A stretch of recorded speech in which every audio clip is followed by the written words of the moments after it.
Three, two, one, go. Good evening. Oh shoot, I never updated my Twitch info. Alright, I'll type that in real quick while I'm trying to talk this out. Final Fantasy Crystal Chronicles, the original game is at like the very bottom of the Twitch listing.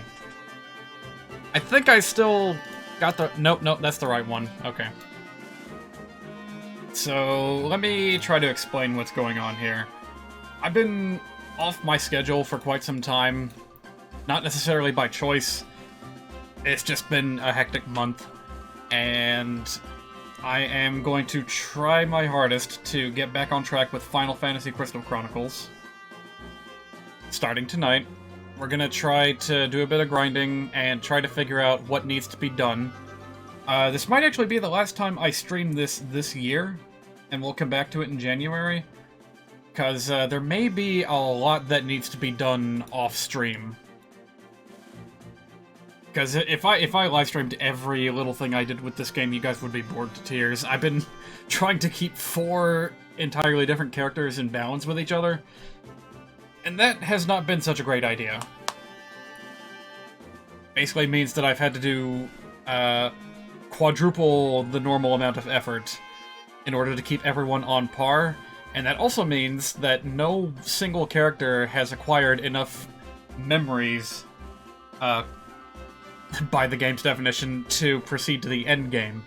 I could try, but I would almost certainly fail. So, we're gonna try to just build up our characters and see how far we can get. I'll be back with you guys in a minute.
Alright, I think I'm ready.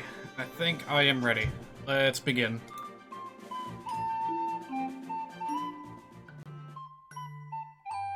Alright, well, thankfully, I've been keeping track of all my characters' stats on my phone, using a little Google Docs thing.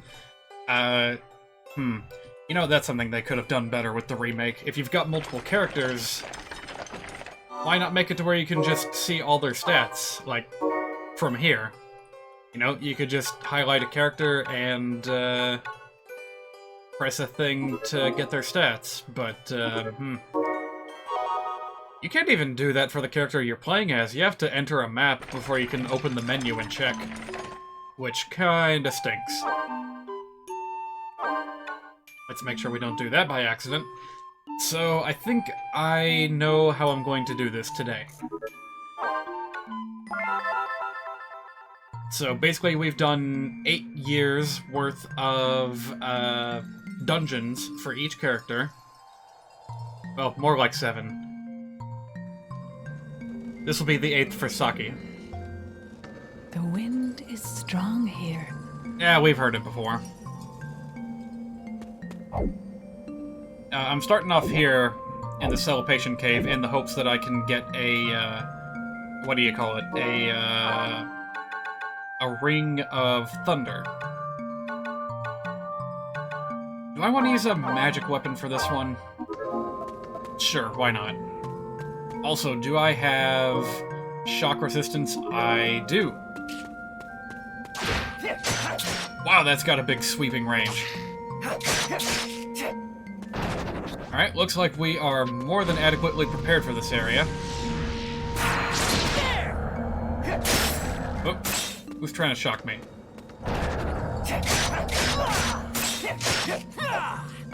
Can't underestimate these wizards. These, Lizard Man wizards. King Gizzards and the Lizard Wizards. Because, at least in Damon's Court, they started casting level 2 magic. And, that stuff gets scary.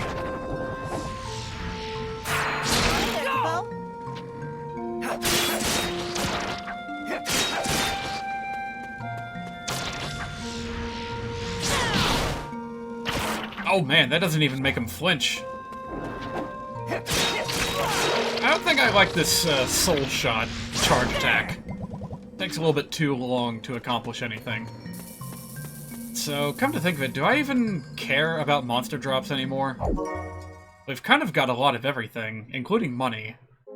God damn, do we have a lot of money. What's my bonus objective? Take magical damage. Well, probably not gonna get a good reward. Hey, did you know, back in the original GameCube release, it was completely impossible to check your bonus points condition without connecting a Game Boy Advance? So yeah, if you were playing in single player or just, you know, on a controller or whatever, there was just no way to tell. They got plenty of room in this menu to show you that sort of thing, but they didn't want to. Like, that's the sort of thing that is way too boneheaded to be anything other than, like, a stupid design decision. Like, they deliberately chose to hide that information from you. Kind of like what Pokemon does with their hidden stats. Like, it would be a simple and easy thing for them to just show you, but they don't. Yeah, come to think of it, if I don't care about the monster spoils, then I don't really need to bother with that path, do I? I just need to find the artifacts. So, let's go back this way. Most of the artifacts are in this first room anyway.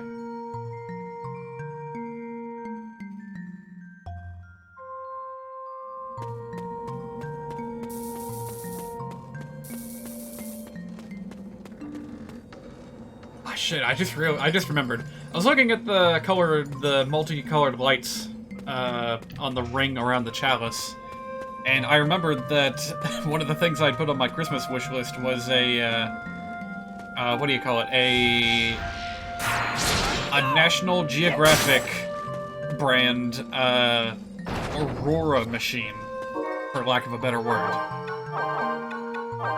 Now, you might be wondering what the crap that sort of thing is. Well, it's like a projector built specifically for mimicking the visual effects of Aurora Borealis!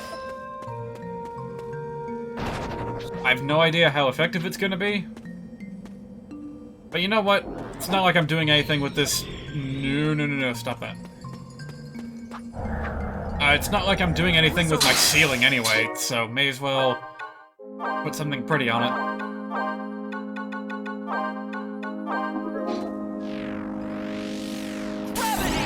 There we go.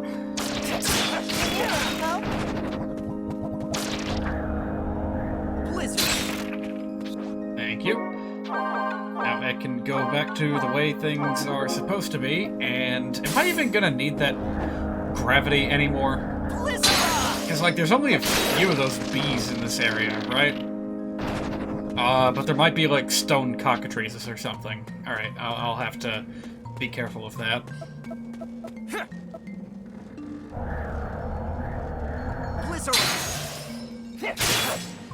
Am I imagining things, or did the voices get louder than before? Yeah, I'm gonna go ahead and change that. Thank Myrrh. Myrrh. Here I go! How about this? Yeah, you know what? The voices are a little bit distracting, so I'll just do it like this. I mean, we've heard everyone plenty by now. We know what everyone's got to say. Okay, yeah, I really don't need to bother with every single corner of this map anymore. Anything I can do to save time? Like, I basically need to teach myself how to speedrun these levels if I'm going to effectively grind off-stream. Alright, come on. That should have a bigger, like, blast radius. Ooh. Oh, that's a lot of lizard mans. And that's an archer. Lizard archers are no match for a mighty warrior. Goddamn, with how much I quote Homestar Runner, you would think that I would have played a Homestar Runner game on this channel by now. Oh, believe me, there's plans. There's definitely plans.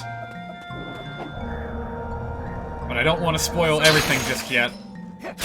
I'll just say that if you keep up with Homestar Runner, like on YouTube or Twitter or whatever, then you know exactly what's coming.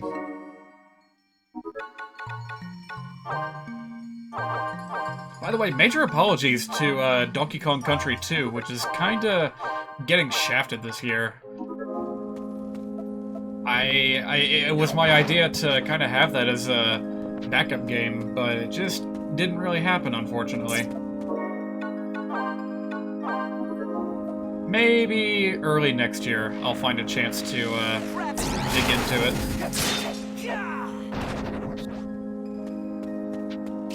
Yeah, you know what? If there's still time left to kill between, like, getting close to finishing this game and getting started with the RPG making contest, judging, then sure. Then we'll have time for DKC 2. Incidentally, I've been playing Donkey Kong Country 3 on my own time, because just as a pure coincidence, it just kinda showed up.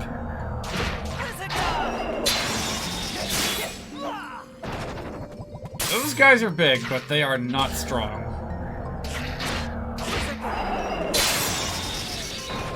Honestly, that was probably one of the least efficient ways I could have dealt with that group, but it's flashy. I like doing it that way.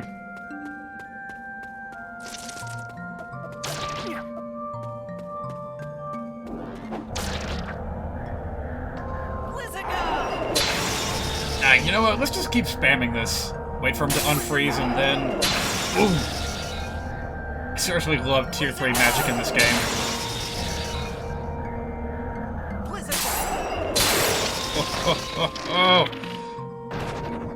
So powerful. And yet, ironically, I think Saki right now is the weakest magic caster out of the entire group. Let me double check. Oh no, Shimi still has ways to catch up, but yeah, Sven and Sauri, they've all got better magic stats than we do right now.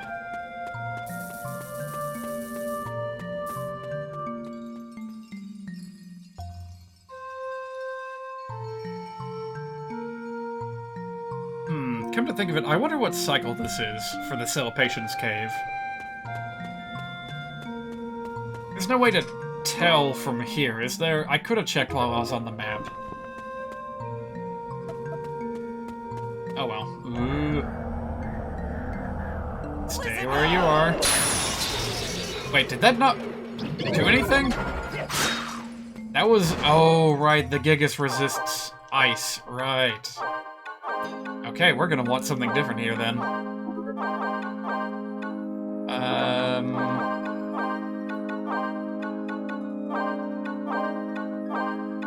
Double dose of thunder, and we'll also want some gravity. Okay. Also, white bats. Oh, it's got a new attack, too. Oh, crunch. That is a lot of dudes.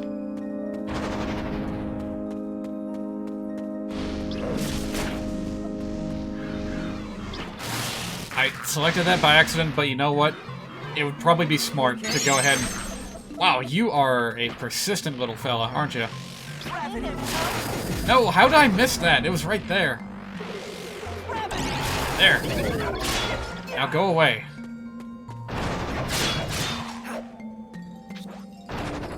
Ugh.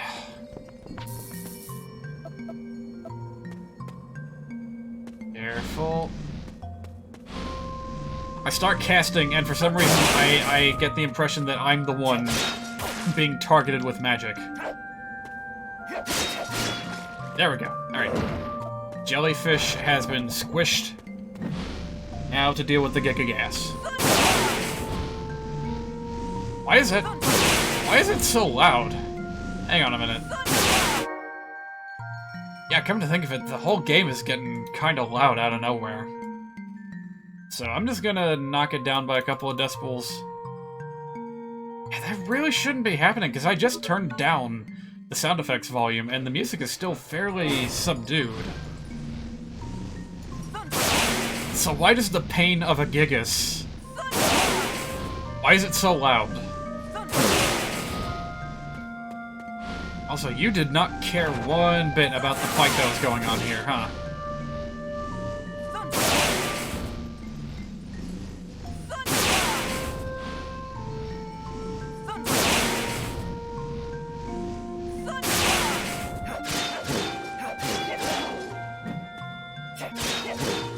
Boy, how long does it take to get to the center of a chunky-ass Gigas? Alright, there we go. Where am I now? That's the passage to go further south. I may as well go ahead and do that. Hopefully I won't have to deal with that corridor to the right. I could farm for, like, Gigas Claws, but I don't see a point in that right now. I don't even have that many good recipes.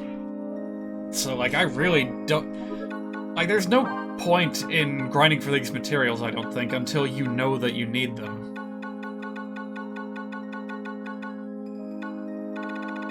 Yeah, the only thing interesting I have here is, like, the pure armor. Because I know that the holy armor is not... No, wait, that's the eternal armor I'm thinking of. Okay, maybe I have some good armor blueprints after all, but aside from that, like, I got no new weapons to invest in. That's just the worst. When you completely miss an enemy, and they just keep on walking. Because they didn't even realize that you were there. And you're like, oh man.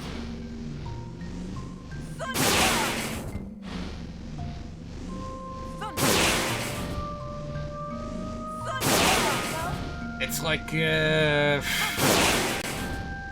don't know, do your personal failures feel worse if you're the only one that witnesses them, I wonder?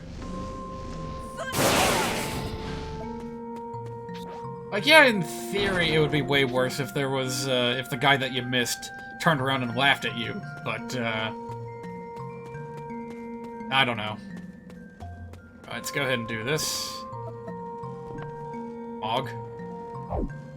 Mog, get over here.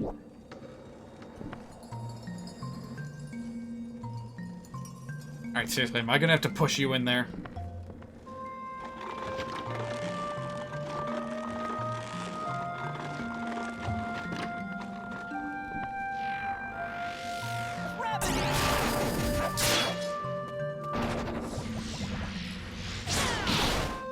Which direction is the jellyfish's head? I can't tell when I'm sneaking up on them.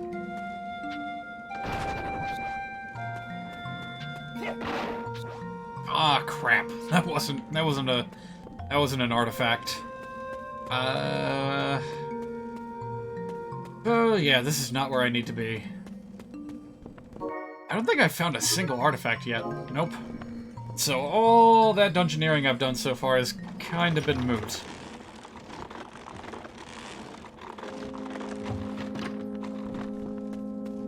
At this point, I should just get a list handy of where every single artifact is.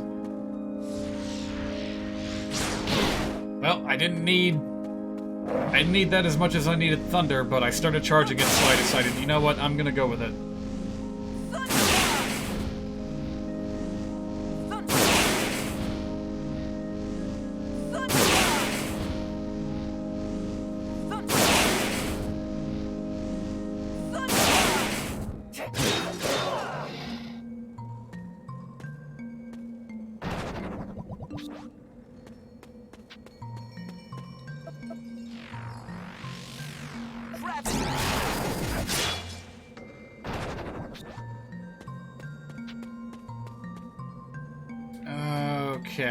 Okay, let me think about this. I had a pattern to this, and the pattern was usually go south and then north, but you really don't need the south elevator at all, do you? Hi there. You just take a shock nap while I deal with the jellyfish.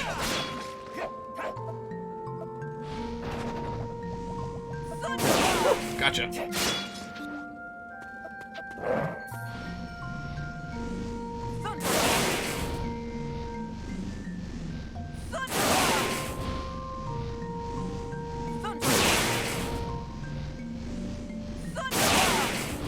I feel like these Gigas creatures have had the most varied appearances out of, like, the entire Final Fantasy franchise. Like, you can never tell exactly what they're gonna look like, except, you know, large humanoid.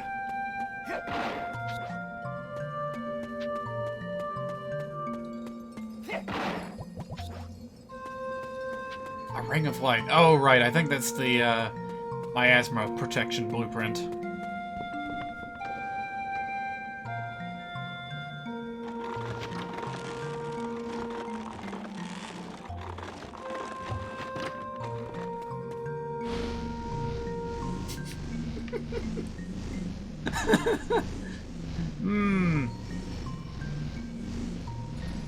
All these sparky crackles not enough for you? Hang on. Since we've got the opportunity, Mog, why don't you help out? You cast the worst possible element there, Kupo. Oh wait, that's just money. Oh ho ho ho! Looks like I found an obstacle that the Gigas can't climb. But yeah, I saw the sprites of the Hill Gigas in Final Fantasy VI while watching Vinny's playthrough, and I was like, wow, is that what they used to look like?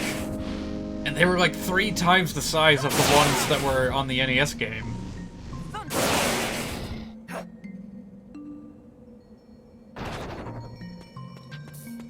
The Final Fantasy bestiary is really bizarre when you look back on it. It's like, how many giant humanoids do you really need for one game? Alright, hold still. And... there we go.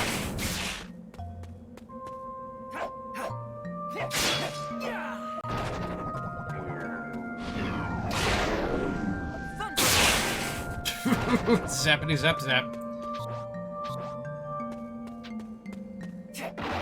There we go. Ooh, Ring of Thunder. Got it. By the way, it took me a while to catch on, but apparently every single ring that you find in this game, in addition to giving you permanent access to a certain magic, also will boost your magic stat by 1. So it's basically a straight upgrade from the magic +1 artifacts. Which makes me especially sad that I wound up getting so many of them on my Yuke character. Alright, so that's 2 down. Where do I go for the others? I guess I'll just go back up this way.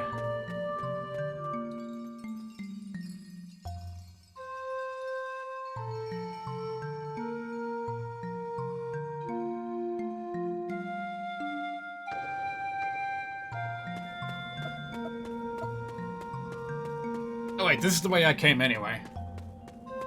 Okay, let's think about this. Oh, there's a bat.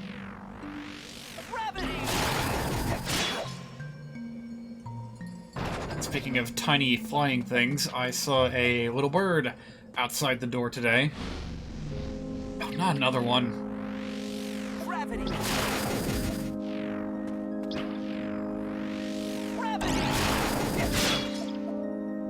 It was a little bluebird, which, they are somewhat more rare than I expected. Because I couldn't remember what it looked like. It's like all bluebirds, in my, like, immediate frame of reference are just automatically blue jays, because those are the ones that I see most often. But no, bluebirds are indeed different. Oh, I can take that thing down in 2 swings? Oh, maybe that's because I just got the Mjolnir artifact. Alright, so I think I was here before? Oh, nope, never mind. Boy, these focus attacks suck sometimes. Okay, I'm starting to wonder if that Mjolnir artifact actually had a beefy boost to my attack power. Because I do not remember taking these enemies down in as few swings. Hello.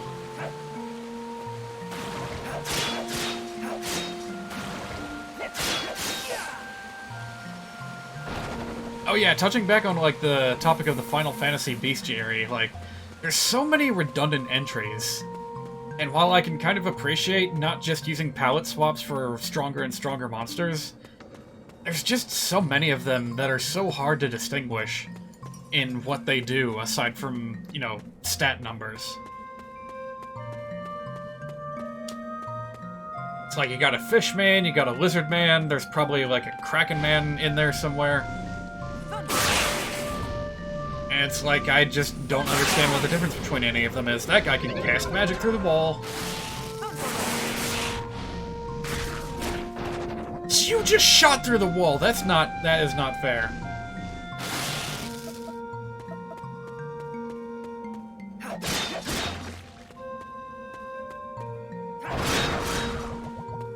I was about to say who's got the last laugh, but it turns out that might be the cockatrice.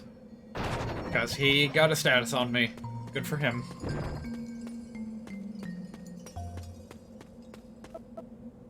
Hi. Yeah, these bats were just kind of thrown on to whatever other monsters just happened to be in the... Oops. That's a lot of guys. That's a lot of guys!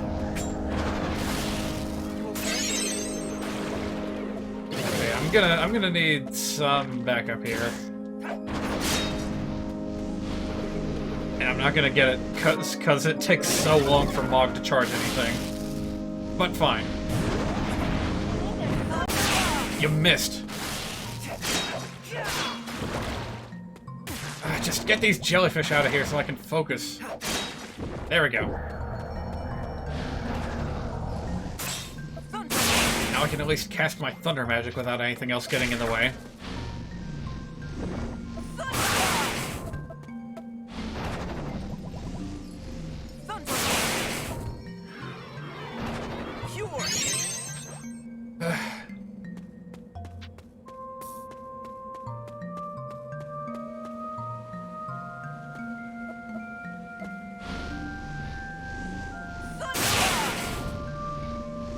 I don't know how in the world I managed to aggro these fishmen from so far away. But I guess the room's clear now.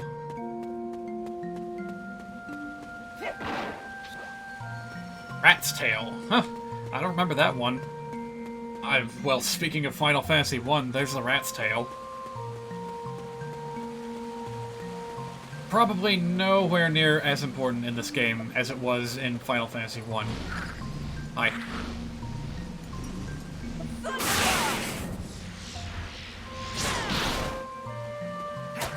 That should have worked better.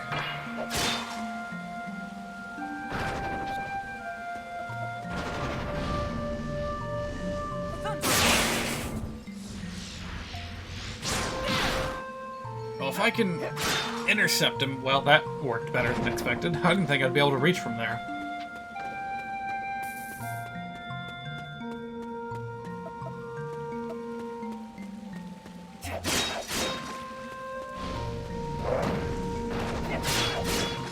Alright, same deal as before. Once we get the little guys out of the way, then we can focus on the bigs.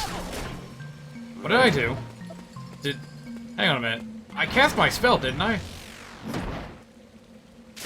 Not with that thing beating up on me. Hang on a minute, you can totally fit through there. Alright, never mind. Sheesh. Yeah, the addition of the bats into so many enemy formations really does make things hard on me.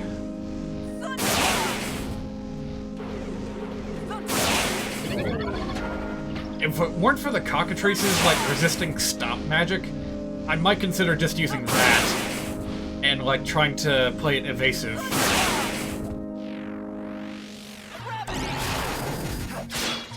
Alright, that's another one out of the way. Ooh, too slow. No! Oh, wow, that... Apparently these Gigas are not much of a threat anymore.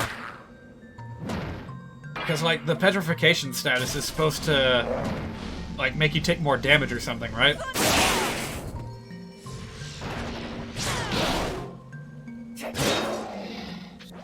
And yet still, that only did half a heart of damage.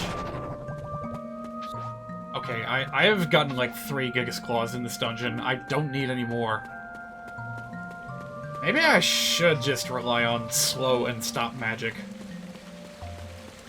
And just try to skirt my way around the battlefield. Alright, I'm thinking there should be one more artifact up here. Yep, there it is. Rune Bell, isn't that a really good magic artifact?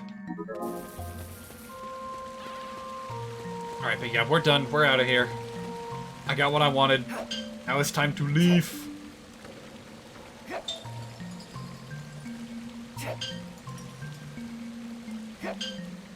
Okay, I swear he's, like, turning himself before taking a swing. So no matter what angle I pick, he's just gonna pick a different one.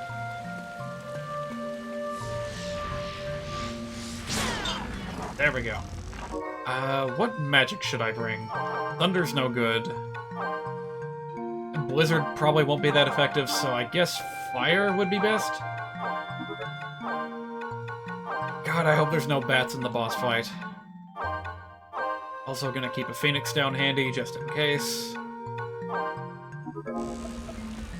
Alright, let's give it a go. Yeah, Cave Worm, don't underestimate it. He could very well, like, take out all my health in one attack. He's just that beefy.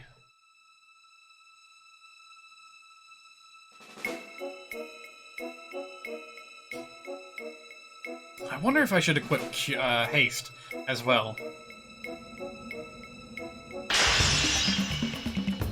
I have the resources to do that?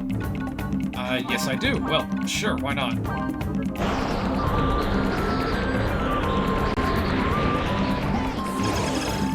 Now we're in business, I think.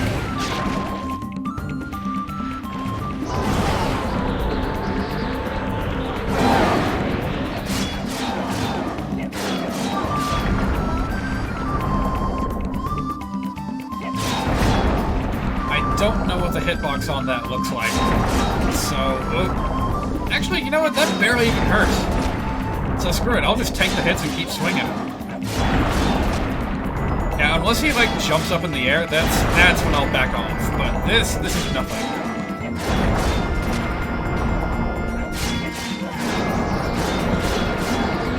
Yeah, making this so easy. That, on the other hand, is probably gonna hurt. And so will that.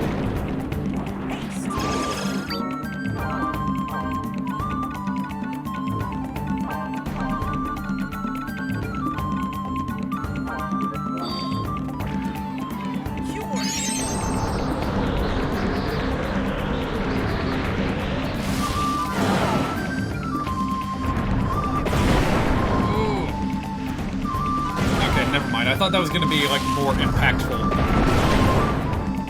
Like, it was going to cause boulders to come down from the ceiling or something. And really? You're going to do this again?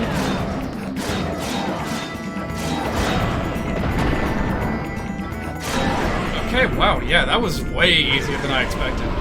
Even that big slam attack only took off 2.5 hearts, so apparently I am doing very well on this character as far as defense is concerned. Part of that might have had to do with the artifacts that I got. Hail Moogle at your service, Capo. Capo! Here you go, Capo. I think I already asked this on a previous stream, but what was the first Final Fantasy game to include a Moogle?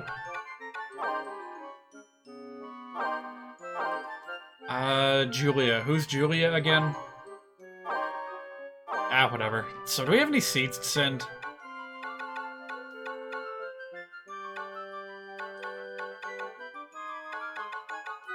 Actually, wait a minute. I think we already established that the strange seed is not worth anything, really.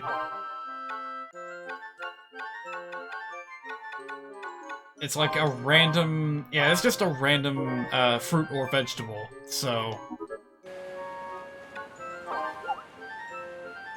Got your reply, Capo. Given how much it sells for, you would think it would grow something really rare, but no. I probably got a shitty score on this one. Yep, could have done a lot better. Alright, what do we got here? Oh, I've already got most of these, actually. Mjolnir was a hefty strength upgrade. Diamond armor, ooh, that sounds good. But honestly, I kinda really need some extra magic on this character. So I'm gonna go ahead and take Thunder Ring. We'll probably come across Mjolnir in a future playthrough anyway. Or a future dungeon, rather. So we'll have more chances to get that. But Thunder Ring only appears in the Cave of the Wind.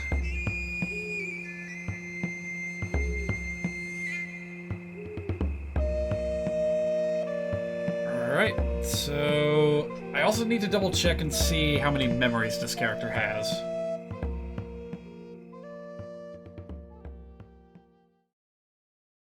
What's this? One day a star fell from the heavens. Memories lost their glow, and the crystal grew dim. From the darkness, a great evil soon emerged. The rest can be heard in Shella, but this is no children's tale. The meteor was as real as monsters and miasma.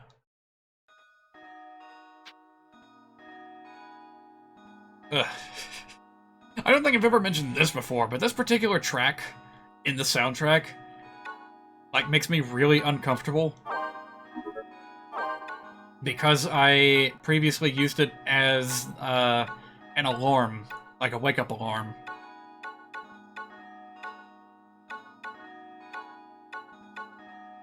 And for some reason, when I, like, heard it creeping up in volume, just those, like, not quite in-tune bells, I don't know, I came to hate them a little bit, sad to say. Alright, so... I think we did Goblin Wall's third cycle already. That was one of the ones that I did recently, along with Damon's Court and Celebration Cave.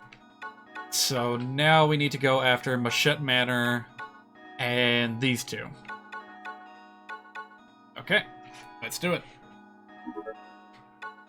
I'm gonna save one of these for, like, my own time. We'll do Machette Manor and one of these two. Oh, also, I need to decide which character to play as next.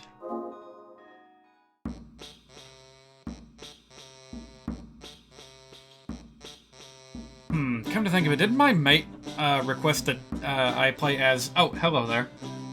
You're very tired, but you are here. Did you have to work late today? I can never tell what freaking shifts you work. I feel like on any given day, you could either be, like, going into work at 5 a.m. or coming back from work at 11 p.m. Please tell me that you don't do both in the same day. Like, ever. You're back.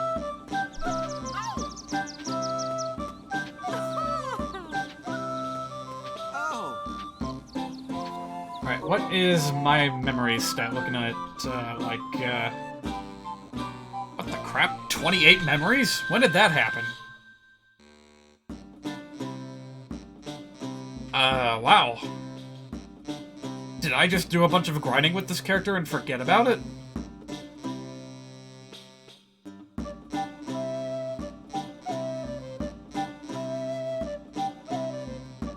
Huh. I think I need to double check with everyone. And make sure that my numbers aren't completely out of whack. Yeah, you know what? I'm gonna do that before I even leave town. Okay, all my equipment is right, but memories were just way, way off. You had a very long shift, and the exhaustion doubles during holiday season. I feel you on that one. Yeah, that's what it was like for me this morning. Very long and arduous. But it could have been worse, had my store manager not intervened and given me some relief on the aisle I was working on. Like, seriously, I could have been there for 8 hours straight with all the crap we had to put up.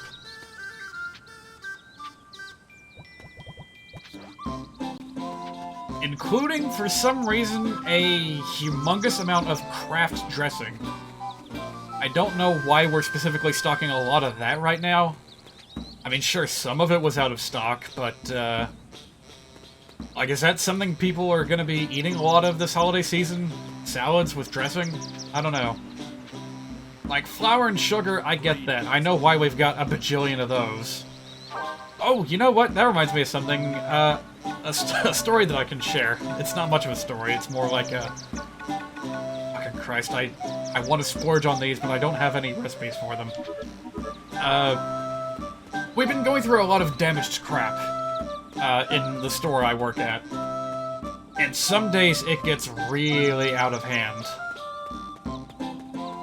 So biggest offenders tend to be either dog food, like specifically dog food, not even just, oh, pet food, no. The birdseed never gets broken, the cat food almost never gets broken, it's always dog food. That gets busted open in some way or another. Let me go ahead and double check these, make sure they're... Wow. None of these are better than what I have on right now. They just give different, status resistances. This, on the other hand, might be good to get. But that's just a +1 to defense, and I rather much like having, resistance to frost, ice, and fire. So, I'm gonna keep what I got. Oh, but I didn't check, if I had any accessories to craft. Hello there. Alright, yeah, that's just my asthma resistance. All this, I've had that for, like, the entire game. Alright, so, yeah, dog food, one thing. Flour and sugar is definitely the other thing. Like, every single day, there's at least 1 or 2 bags of flour or sugar that has been cut open or bust open or something like that. And it always makes a mess on the floor, and it always gets all over my clothes. That's why I have to, like, wash my, like, everything every other day. Specifically because of the friggin' flour and sugar. Whoa, whoa, whoa, whoa, whoa. I did not select that. What is going on with my control stick? I'm trying to just move left and right, but seriously, why is it going up and down? Like, constantly. No wonder I was having trouble with Donkey Kong Country earlier. Okay, no, for real. I'm holding right now. And it was going straight up.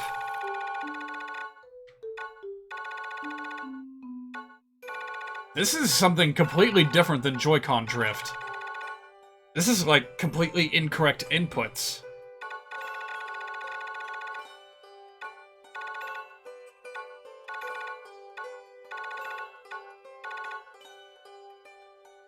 Yeah, no, that's not right. That is not right at all. Left is right, up is down, and short is long. At your store, they don't let the regular front-end staff take care of damages anymore because nobody knows where stuff goes.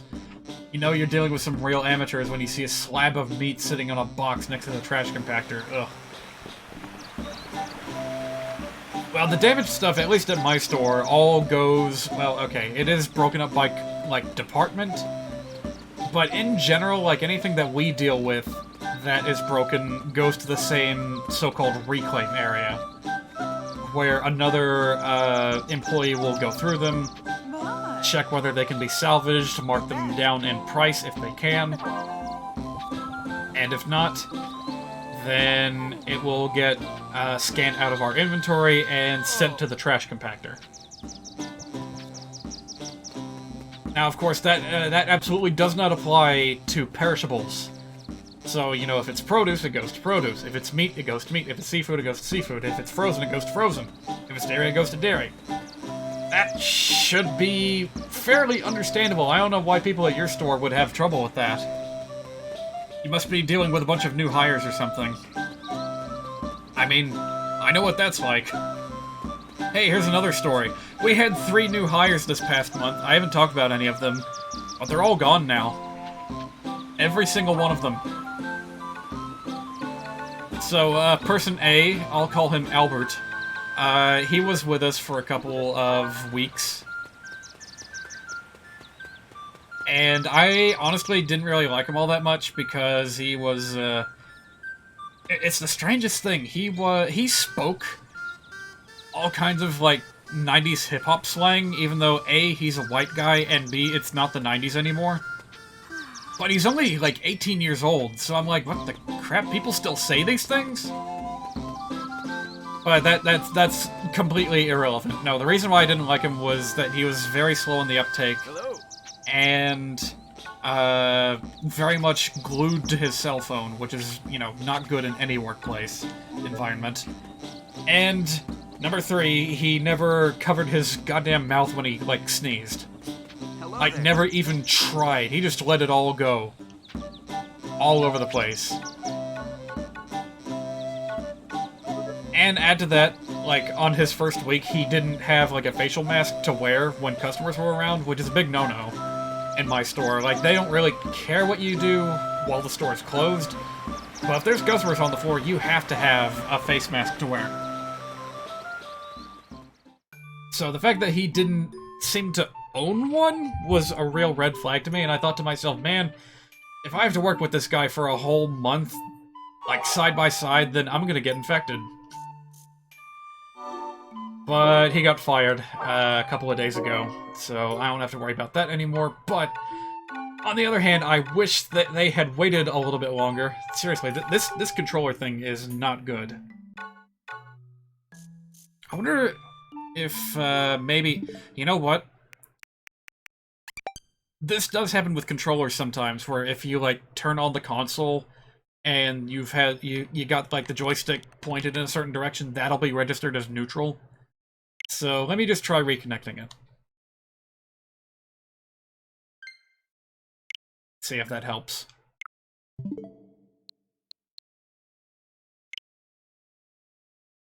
You've had more new hires this year than in the last 3 years. Jeez. That probably means that turnover rate is high. Because, like, unemployment is still a big problem in this country right now. So I know y'all ain't hiring, like, a larger staff than normal. Maybe 1/8 of them are good. Ugh.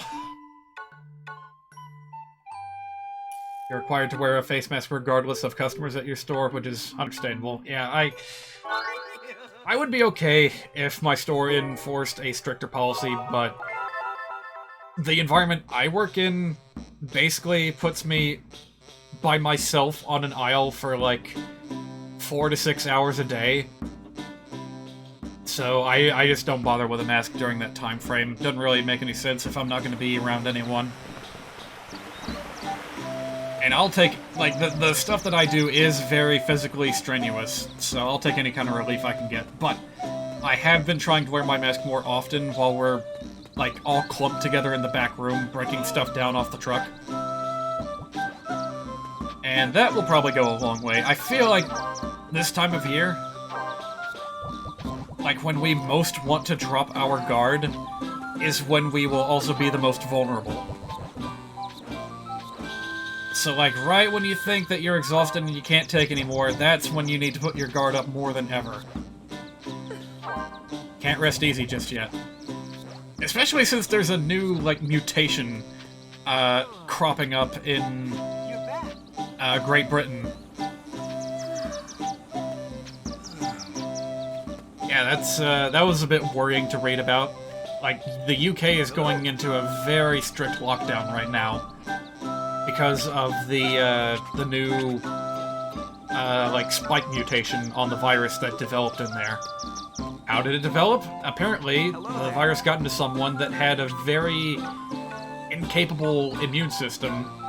So, rather than getting fought off, the virus instead thrived and changed its genetic code, and now there's a new variety of the virus going around. COVID-20. That's what I wanted to call it, but apparently it's still COVID-19. And the basics of it are still the same, so the vaccine will still work on it, the ones that are in development. But if it's allowed to mutate once, then it may start mutating even more to the point where it actually does become an entirely new virus. So that is why it is important to keep these sorts of things under control.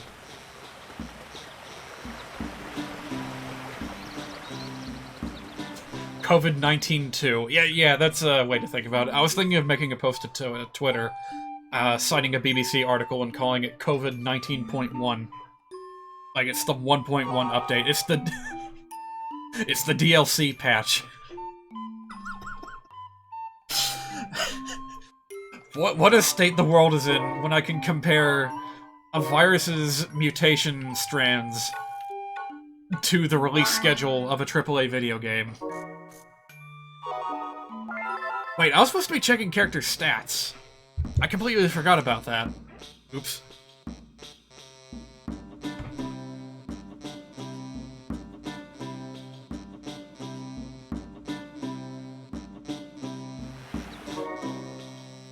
Okay, yeah, my numbers are slightly off, at least with regards to the memory stat. Let's see...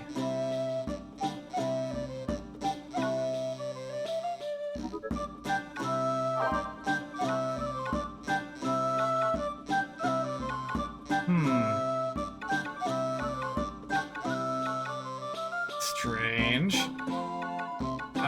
Saori's attack power is actually weaker than it was last time I recorded it. How did that happen? Huh. Well, everything else checks out. Oh yeah, I should probably, like, withdraw money with all my other characters, too. Because I got that massive fortune from the princess. And I forgot to put it in storage. Okay, fine. I guess it's just Saki that has access to the millions of gil that we have now. I'll redistribute it later. I really don't think that we need money all that much right now. Like, we don't even need to take any boat trips anytime soon. Hello there. Money for nothing. Gears for Breakfast has a new game coming? Oh my god, that is so much good news from the indie space lately. I love it. Yeah, that's something that I mentioned to you in a private message, but I haven't mentioned it on stream, but there's a new indie game in development from a Kickstarter project that happened this year. It got funded, and there's a demo out, and I'm gonna check it out tomorrow. So I am very much looking forward to that. I chose not to check it out tonight, because I was worried that I would get, like, too excited. And I would be, like, squealing with joy over the fact that this game is in the pipeline. Here comes Nico. Oh, hang on a minute. I have a better idea. Also, that was loud. Turn your volume down in case it's too loud. What happens if I just drag and drop the link into OBS?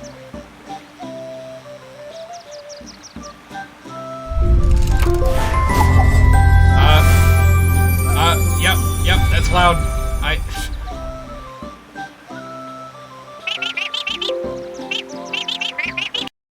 Sorry, hang on a minute.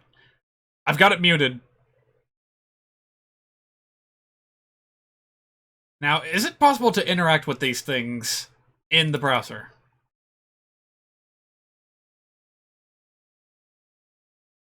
I'm gonna mute it for myself, too. It works, but I have no control over the playback or the volume, and that's a problem. Let me see here. Control audio via OBS. That's an option that I can tick. So, how does that work? I see no options yet.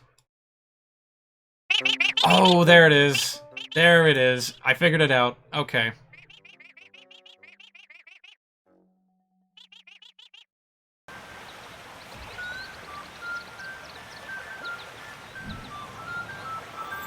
Well, now I can't hear it at all. Hang on.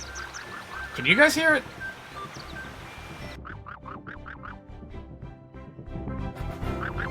No, it's not outputting now. Shoot.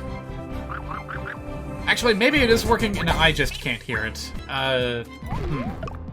You can hear it. Okay, hang on.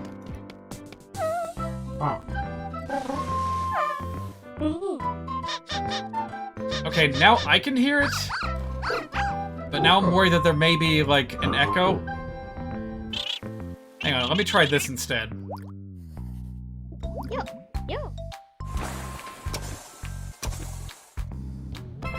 Okay, I've not been paying attention because of the audio issues, but this is interesting.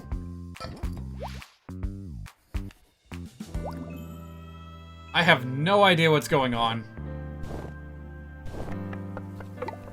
Although I do dig the, like, paper aesthetic for the characters.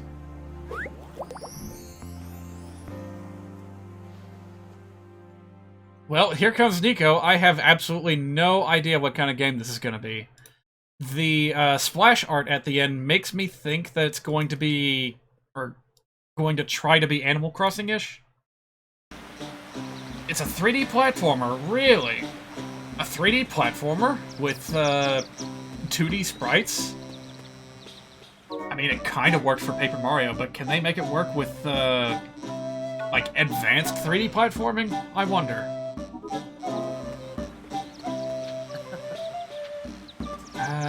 Why did I come back? I think we're done, cruising around town, but I do need to double-check stats on my other characters.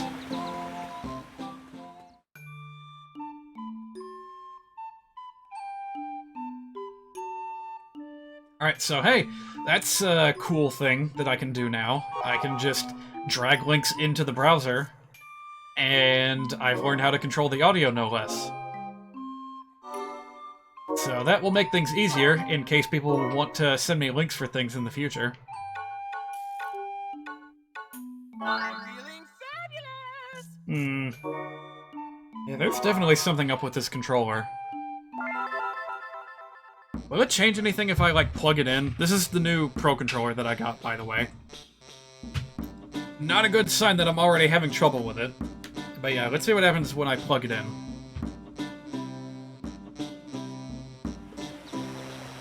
Maybe there's, like, something interfering with the wireless signal? I have no idea. Alright, I don't need to wander in. I've already done stuff in town. I just need to check my stats. Alright, 29 memories. I was behind on that as well. Boy, it's so weird that this is a stat that I have to keep track of. And honestly, it's probably the only one that I need to worry about increasing. So, like, as I wander around the world map and do things with characters in each in-game year, that stat will just automatically go up.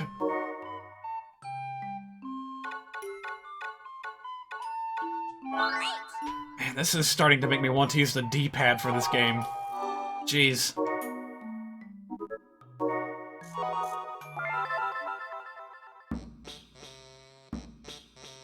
It's like I just can't go without some kind of problem with my controller. It's either Joy-Con drift, or the directions don't go where you think they go. It's like constantly having a mushroom on your head in Earthbound. Alright, what do we got for Shimi? 55, 54, 20, and now 33 memories. Alright, we're all caught up. And now I get to decide who to go onto the world map with. I'm gonna pick whoever has the smallest number of memories. Which right now would be... Oh, Saori is way behind. I need to use her, like, a whole lot. I guess I'll pick her for this year, then.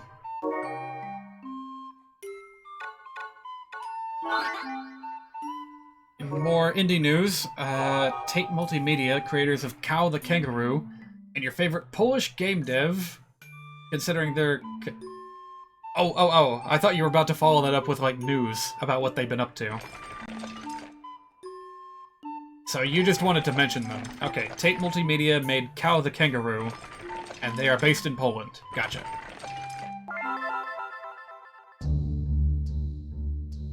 Well, I've never heard of that, so let me go and look that up real quick. Is that anything like Crash Bandicoot or Ty the Tasmanian Tiger? Oh wait, was this actually released on consoles? I see something that looks like PS1 box art, but I'm not sure if that's what it is. PS2 box art, sorry.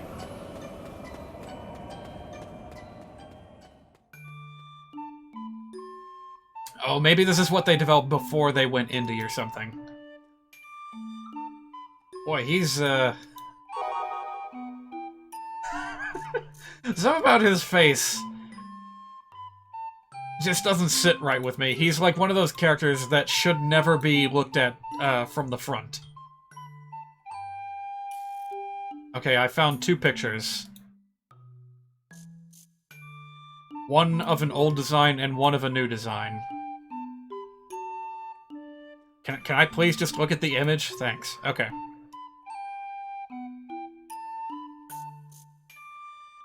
Cow 1 was on Dreamcast, huh? Number 2 was on everything. Number 3 only on PC and in very specific European countries. I see.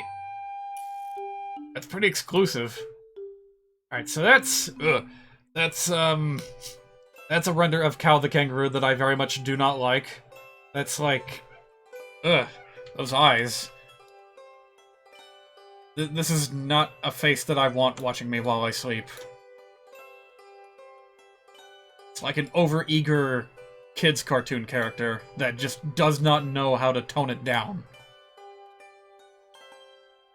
Whereas on the flip side, we've got this, which is a much more attractive design, with some nice, like, sharp edge, polygonal facial features.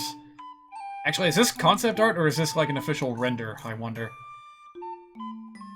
Ugh, that's a crusty JPEG. I could have found a better quality image, but, you get the idea. Ah, yeah, that's definitely artwork. Cow 2 is on Steam, and it costs like $2. I don't know if that's worth it. You tell me. Concept art, but he looks very similar to that in the few teasers they've dropped for the new game. I see.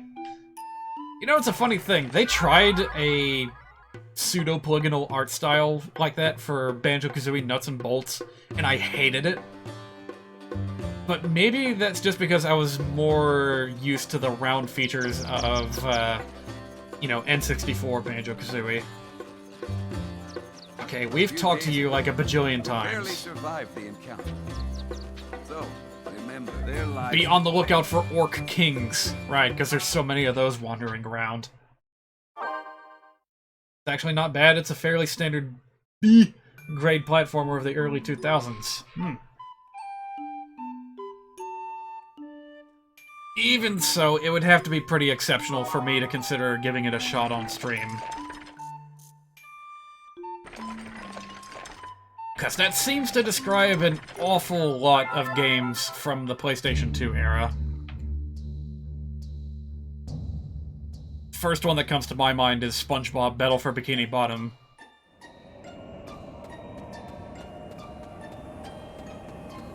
Also Glover, for some reason. I don't know why that just popped in my head, but even though that was an N64 game, that would probably fit right into that category as well. You know what I want to replay someday? Chameleon Twist. I rented that like once when I was a kid, and something about it left an impression on me, whether it was the chameleon tongue controls or like the burger boss enemy, like the hamburger enemy. I don't know. Something about it is stuck in my head, and I need to replay it just to get those memories out of my head. You know, it's like when you've got a song stuck in your head, and you have to listen to it again so that you can get rid of it. Glover may also be coming back. Are you kidding me? There was a tweet by the dev asking for interest in a Kickstarter or something. The people have spoken, and the people want Glover! I mean, there was that cancelled Glover 2, which was interesting. But, I don't know, Glover... It's not quite interesting enough of a gimmick for me to be on board just yet.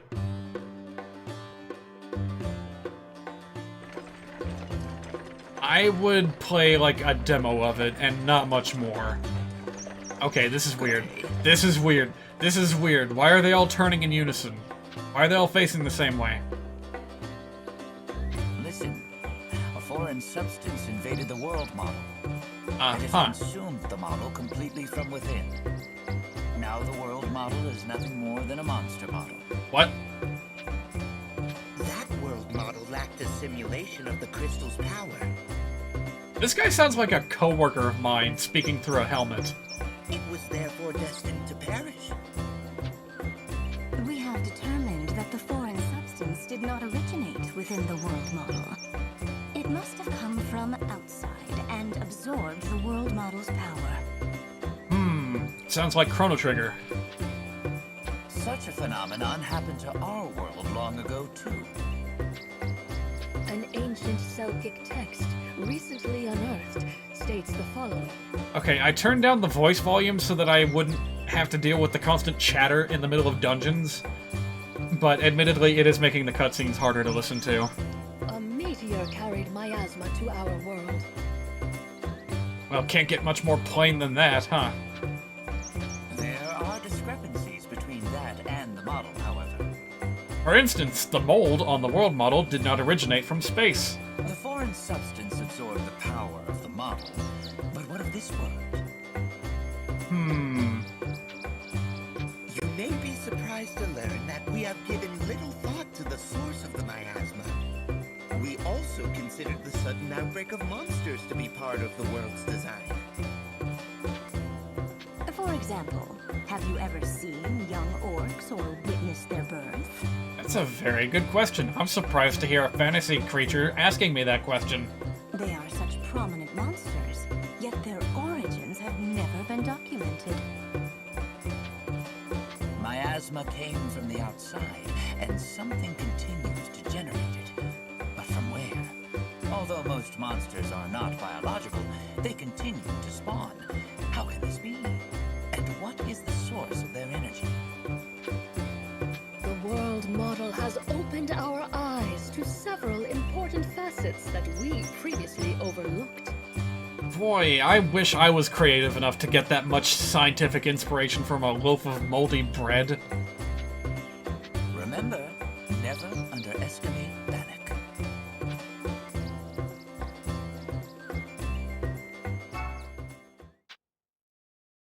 Well then.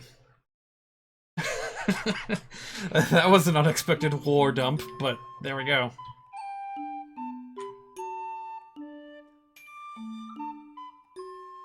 But anyway, 'tis the season for reboots, I suppose. It's no secret that even Animaniacs is getting in on the action. I haven't really caught up with that series. I've been meaning to, but I only saw like the first handful of episodes. Their songs are certainly as catchy as ever. Jack Machette was starving. That's all we need to know. About the knuckle sandwich. Okay, looks like there's gargoyles right here, right away, right at the entrance, so... Gotta find a way to get some gravity going. Oh wait, I've got magic rings. Perfect. Alright, you, get down here.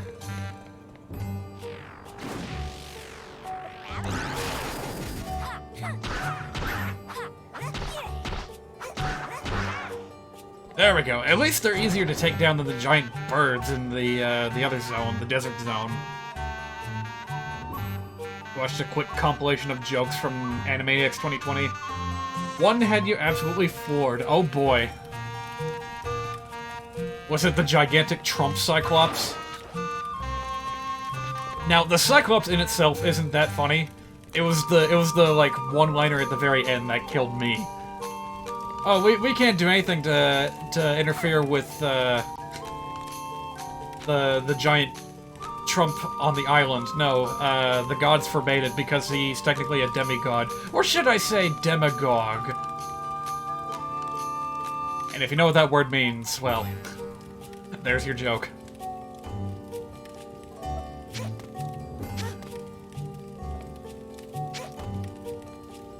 Note to self, open the door again before you take 2 steps into the room.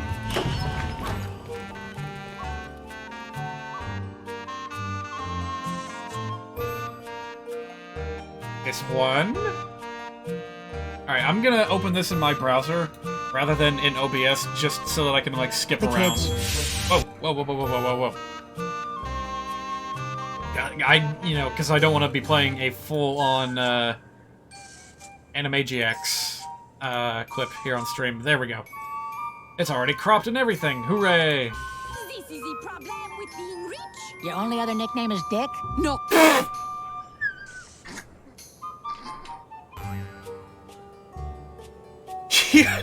You cut straight to that joke in the timestamp, I see.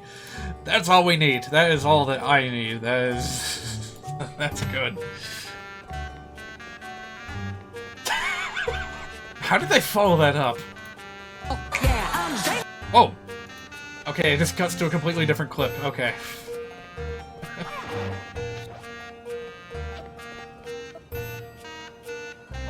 Yeah, because I know that Animaniacs, as wacky as it is, doesn't do cutting as abrupt as that. And that's strictly in the domain of, like, YouTube poop. Are we gonna get some YouTube poops out of the new Animaniacs? Please, by all means, let me know if you see anything along those lines. I would be eager to, I'd be eager to check that out. Hang on a minute, this is different. That's right, I have the steel cudgel equipped, which does a big sweep attack, which is actually kinda lame. Because all the other special attacks I was using hit twice, therefore dealing double the damage. Alright, that is why I kept the, Prism Bludgeon on its own little slot. So now... There we go. Now I can really deal some damage.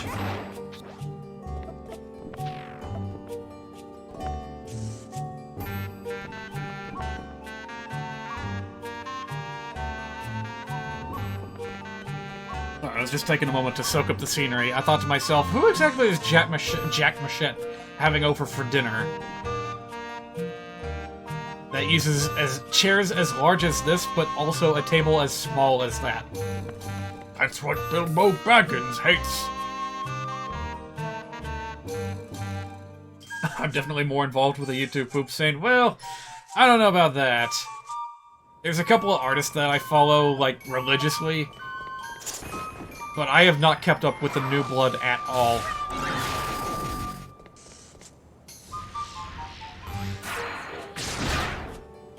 Okay, that didn't work as well as I'd hoped.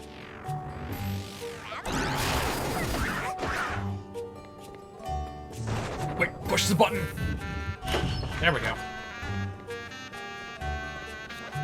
So yeah, when someone like Gebu-chan uploads, I will be all over that in a heartbeat, but relatively new person like, well shoot, who is a new face in YouTube poop these days?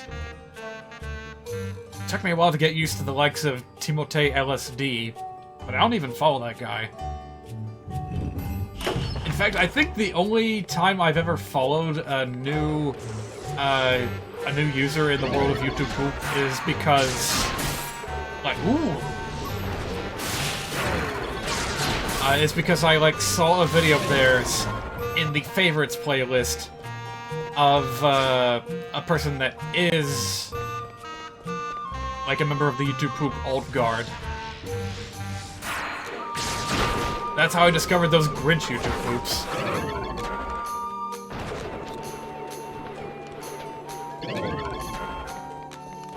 My sweet little tot, I must fuck the tree. That's not even the last one that I have in mind. There's another one that uses not the Grinch as source material, but rather the Brawl in the Family song that was a parody of You're a Mean One, Mr. Grinch.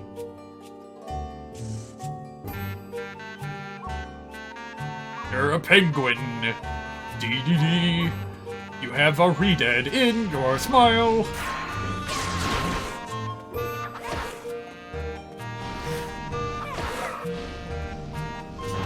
You're as re-dead as a rancid in a junk full of landfill. I could go on and on. I swear some YouTube poops I could quote from memory. It's probably not the best use of my time.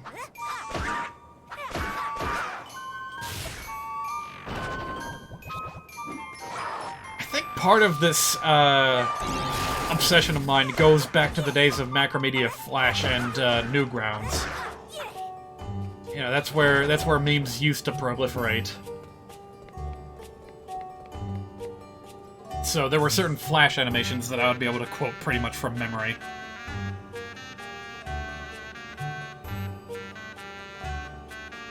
Oh, what? I assume you don't use the Epic Game Store? No, I don't. But if you do, they're giving away one free game every day till the end of the year. It would be nice if it was a game of your choice, but today was Alien Isolation. A few days ago was Oddworld, Itchy and Tasty. I see.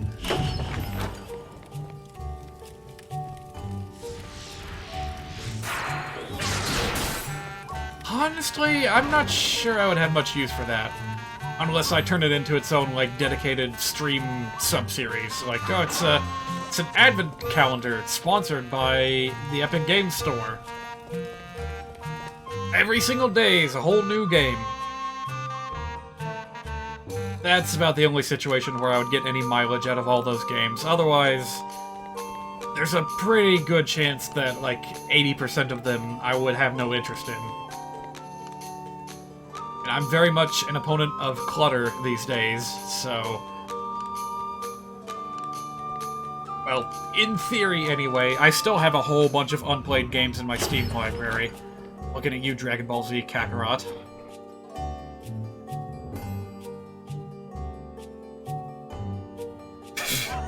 Hang on a minute. You ended up getting the Epic Game Store app when you got your new PC because the PC came with Godfall for free, which you had to get via the Epic Game Store. Okay, I see.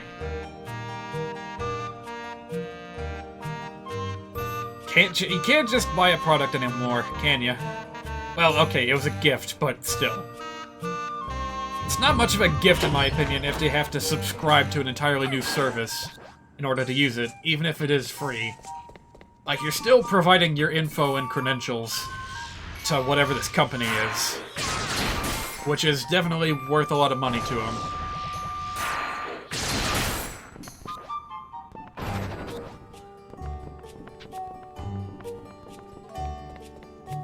And I'm just like, man, I don't want to give these people that for free. They gotta give me something in return.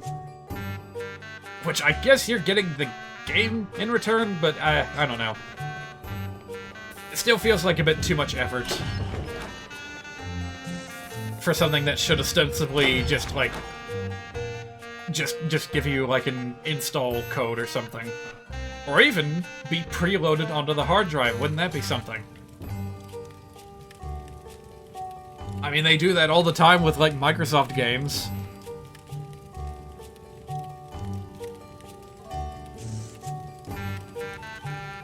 At this point, you don't even trust GOG anymore? You didn't know they were owned by CD Projekt Red? Look how they turned out. Oh, I didn't know that either. I didn't really use GOG all that much anyway, but...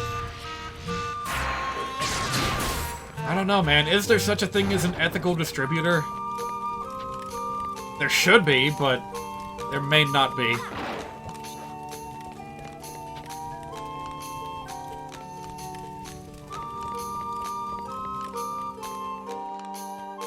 Man, that must have been a harsh discovery. That would be like being a devout, Oh, my lamp's turned on. I'll get back to that subject here in a second. That would be like being a devout consumer of, like, vegan and organic stuff. And, like, your favorite thing in the world, like, your favorite brand in the world, you trust them, you get food from them all the time, you know that they raise their, plants with love and care, or whatever, and then you find out that they're being supplied with, like, Uyghur slave labor in China or something, and you're like, oh man, really? I thought I was doing something good, but I can't do this sort of thing with a clean conscience if that's where it's coming from.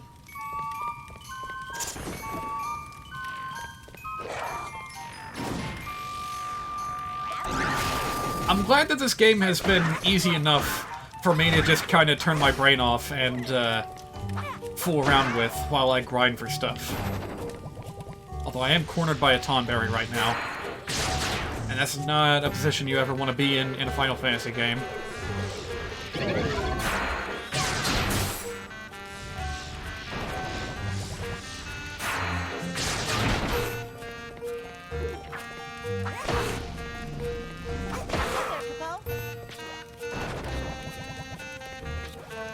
Your local family-owned retro game store?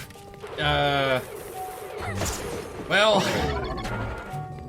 thing about that, and I happened to mention this as part of the conversation in my friend Mist's live stream last night, but, like, are locally owned stores going to exist in any capacity after this year? Because, like, our country has really dropped the ball when it comes to pandemic relief.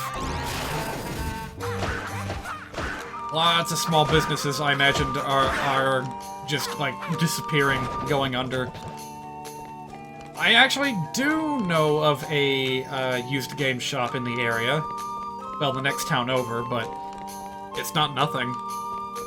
And they do have some interesting stuff there. They actually had a set of DK bongos for the GameCube, but anyway. Yeah, I worry about them. I worry that they're not going to be there next time I look for them. I think that's all the Tonberries, so we should be good to go. How about... I don't have enough for haste, so I'm gonna have to do something else.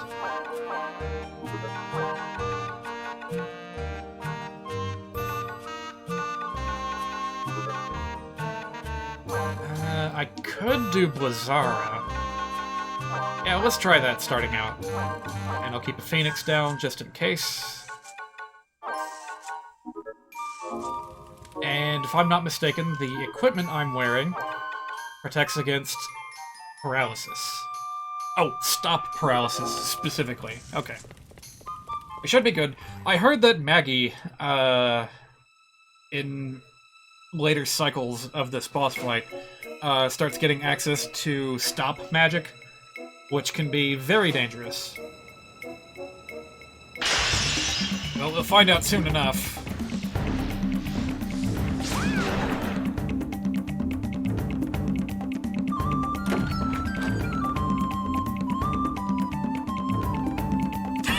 I didn't realize that she got her own, like, title card. Did I not notice that last time?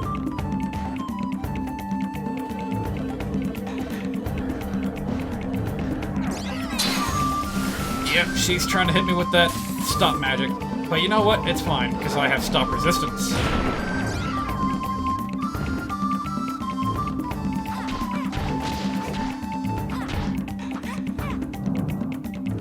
So, I found out something the other day. I found out that when Jack here does that thing where he appears to charge himself and regain his health, that also recharges Maggie's health.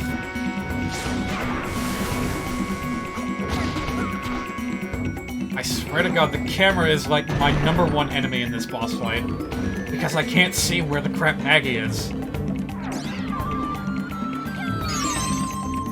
Maybe if I can get Jack all the way up here in the corner. There we go. Wait, did I get her already? Yeah, she's already gone! Wow. Okay, so I thought that she had a ton of health, but it turns out that was just because Jack kept healing her. It's weird, that move, like, heals both of them, and he only ever uses it while Maggie is present. But you would think in, like, normal Final Fantasy dynamics, it would be Maggie that supplies the healing.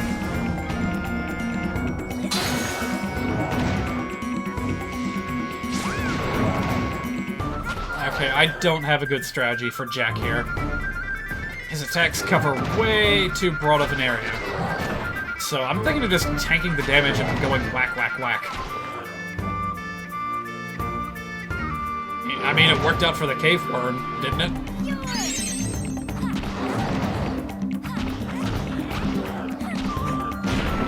Yeah, even that butt slam is only doing half a heart of damage. So, screw it, let's just pummel them.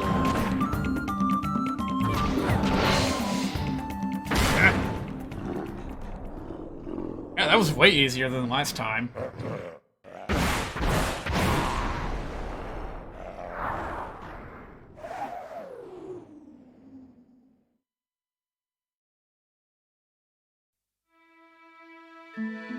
Alright, yeah, we've seen it before.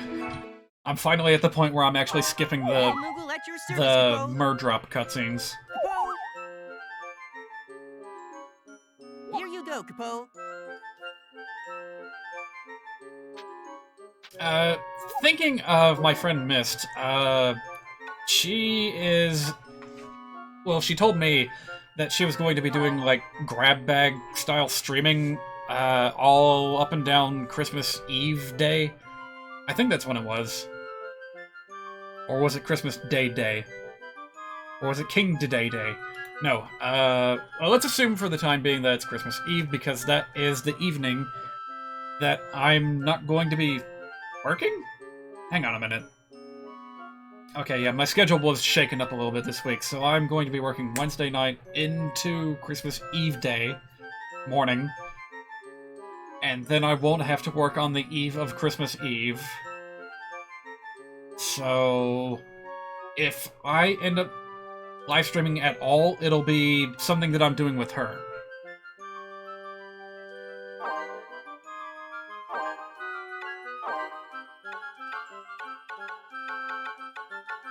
Here, you can have my spare change. So, if we end up doing something, I have no idea what it's going to be, but it's very likely to be Animal Crossing related, just because that's I've got your reply, Capo. the #1 game that we have in common. If I had Pokemon Sword or Shield, we might be doing some of that. That's what she was doing last night, was raid battles with a team of other live streamers. That is an atrocious score. How did I get it that bad? If you use a focus attack while your weapon is fused with Magicite, does that count as fusion magic rather than a focus attack? Because if so, then that's pretty stupid. Alright, let's go ahead and record this. Extra attack power is always appreciated.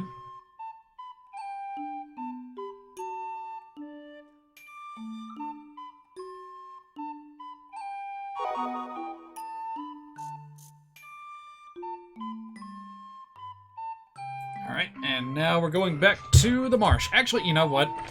I've been meaning to go back to the marsh anyway with this character because I missed a bit of lore. And now that I know where to find it, we can finally figure out what that last, Selkie rune, had written on it.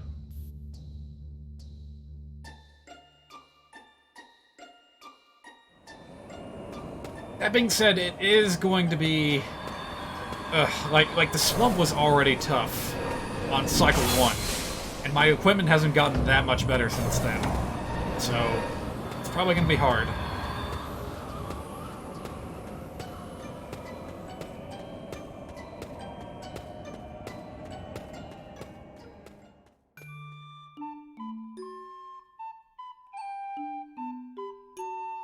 Man, I feel like we don't even have that much room to complain about nudity and sexuality in games post-Cyberpunk 2077. Because that game doesn't hold much back.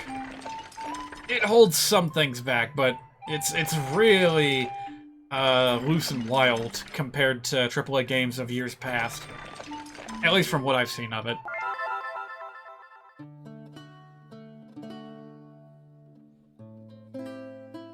And there's that hilarious situation with Vinny where he played 2 Cyberpunk games. First one was Blade Runner. He got a ban because there was like nudity that he ran into. And then he played Cyberpunk. And it's just like, yeah, whatever. Apparently Twitch's official stance when it comes to, like, you know, 18+ content in games is that it's fine if it's part of the base game, but if it's something that was modded in by a third party, then that's apparently no good. So I guess, in theory, that's a way to prevent things like pornographic mods for Skyrim and Minecraft. I wish I was joking. I really wish I was joking. I remember hearing about that crap, like, years and years ago. I saw, like, a video about it, making fun of it on Red Super, and I was like, God damn, how desperate can you be?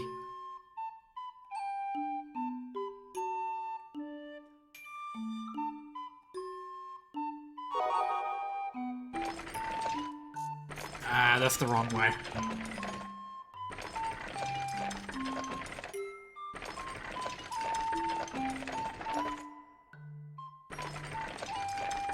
You know, come to think of it, I've been through all these Miasma streams, but I haven't seen Stiltskin yet. I have to check on him and see if there's any new information to be obtained. Oh wait, I didn't go to the one in Shella, did I? Okay, I forgot one. Oh well. Man, when I was a kid, I distinctly remember, like, continuing to change my crystal's element even after getting the ultimate element. Because I read online that it gave you, like, resistance to certain elements. Like, it would give you greater, like, frost resistance or fire resistance or whatever. And I was like, oh yeah, that's totally worth it. It's not. Once you get the right equipment, you really don't have to worry about elemental resistances anymore.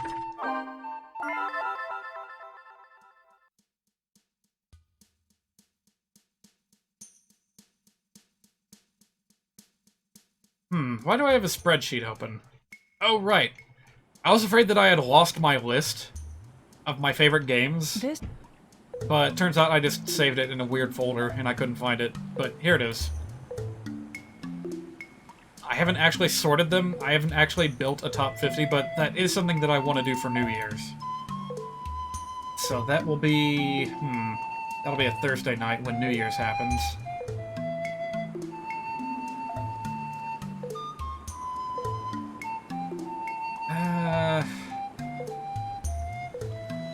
I don't know. Maybe I'll just do a live stream the day before, on the 30th. And we'll call that the New Year's Eve stream.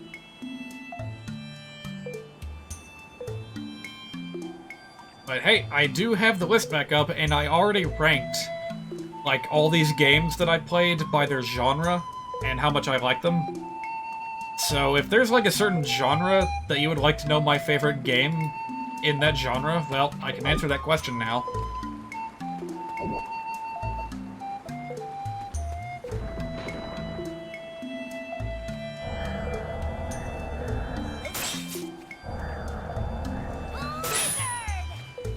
Why did they resist Blizzard?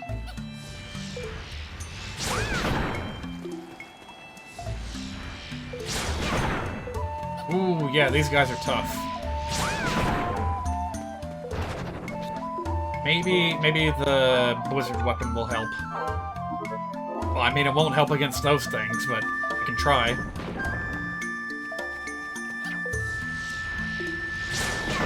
I don't know if you guys remember, but there was a secret area that I unlocked in this map that had a, like, 4 stone enemies that you had to fight back to back. Well, guess what? I'm not going back there.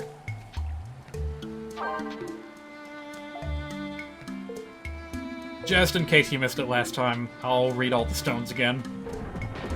Not out loud, but I'll take a look at them.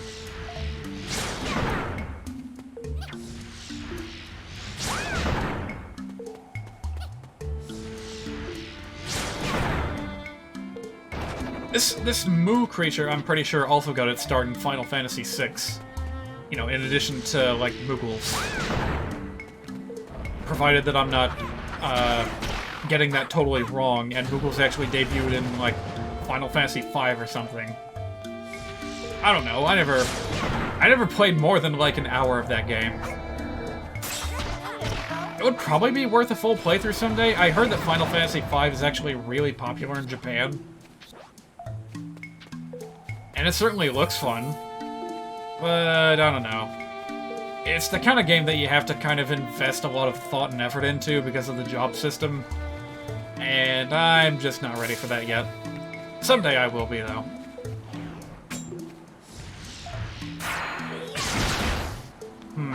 Maybe Thunder would be a better choice. Oh, damn, I was the one that got frozen. Oops. Do I have... Nope.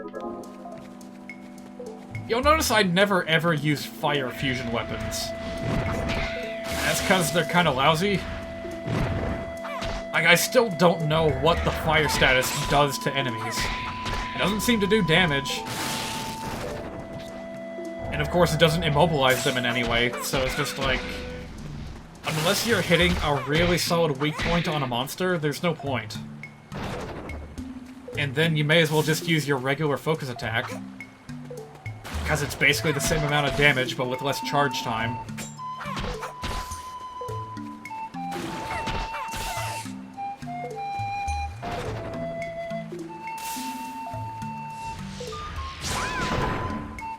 Don't I have equipment that... Oh, no, I don't. I have something that resists slowness. I don't need that. Give me this instead. I want faster charge.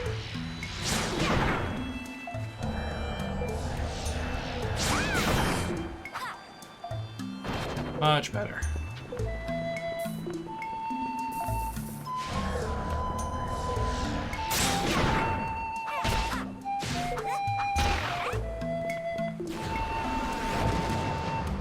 There we go, there's the Thunder. Or wait, that's Blizzard. God damn it. Why do Thunder and Blizzard both have to be bluish? Why couldn't they make Blizzard, like, yellow? I mean, Thunder yellow. Yeah, whatever.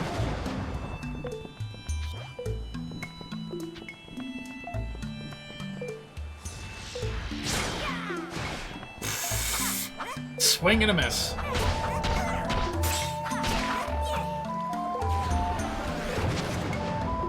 Yes! It feels cool when I can dodge an explosion like that.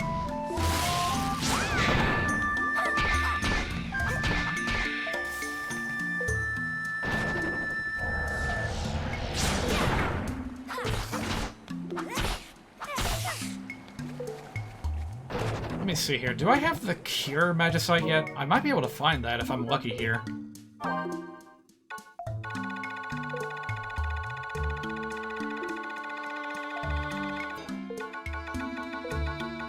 Nope. Well, that's what I'll be keeping an eye out for then. Alright, I am just gonna ignore all these plants.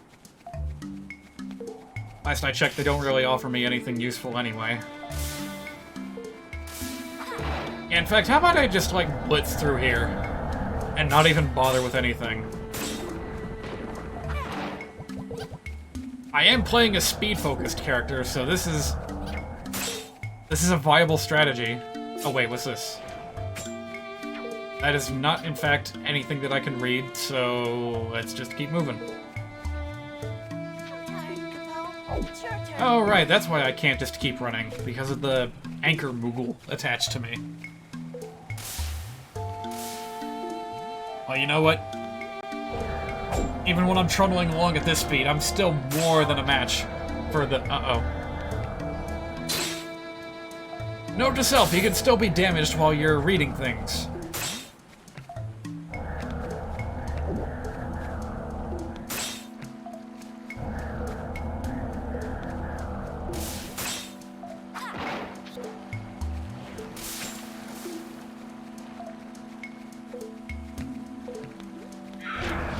Boy, sure would suck if I got caught in the middle of all those enemies, huh?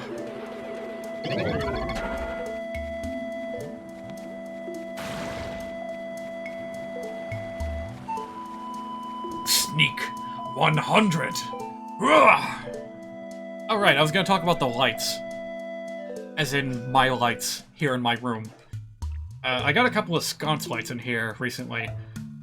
They look nice. A little bit expensive for cheap plastic, though. I thought they were actually going to be, like, made of stone or something.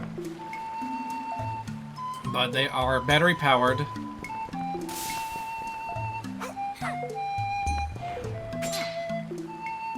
Battery-powered. Fairly expensive battery-powered, because they take, like, 6 AA batteries each. I can only hope that means they have a long lifespan. The light they actually offer is not all that much, but I did get 2 of them, so the ambient lighting definitely helps with the mood around here.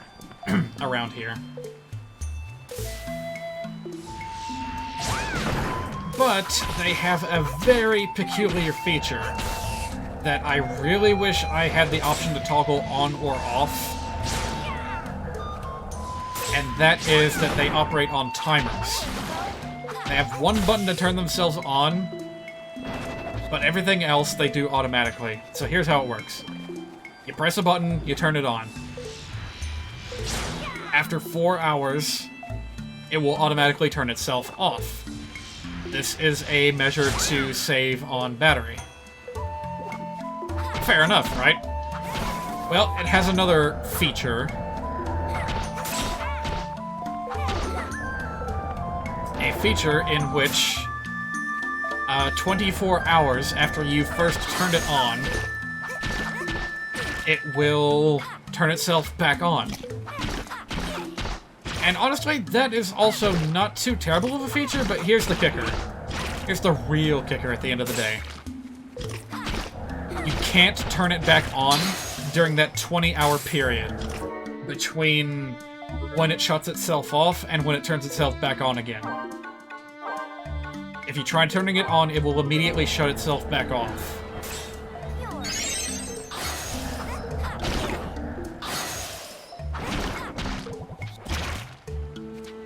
The only way to circumvent this is to just remove the batteries and put them back in. It's one of the worst design features I've ever had to deal with. Oh, did you... You just got back after I finished explaining all that. Okay.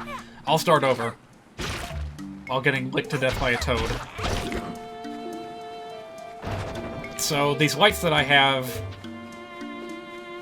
are less than ideal.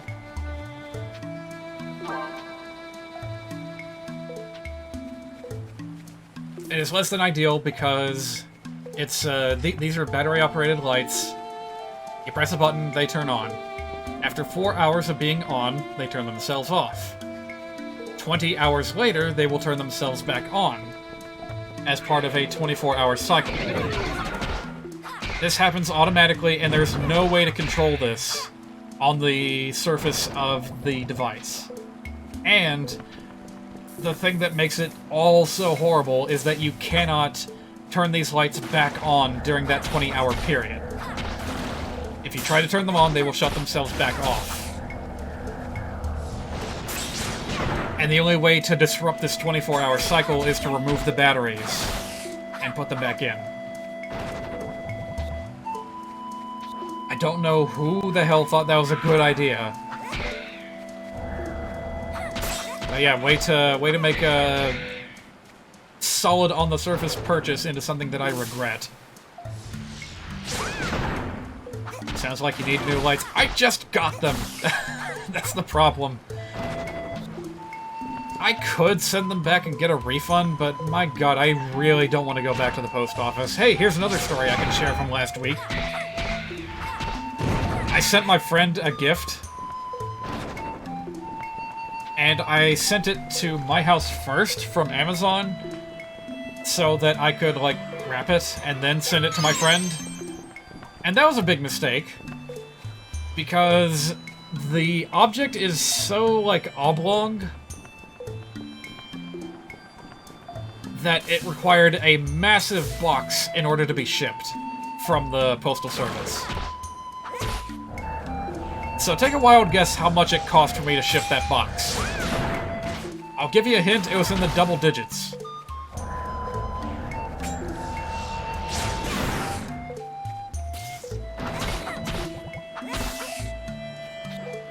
And if you guessed somewhere between $25 and $35, then you would be correct.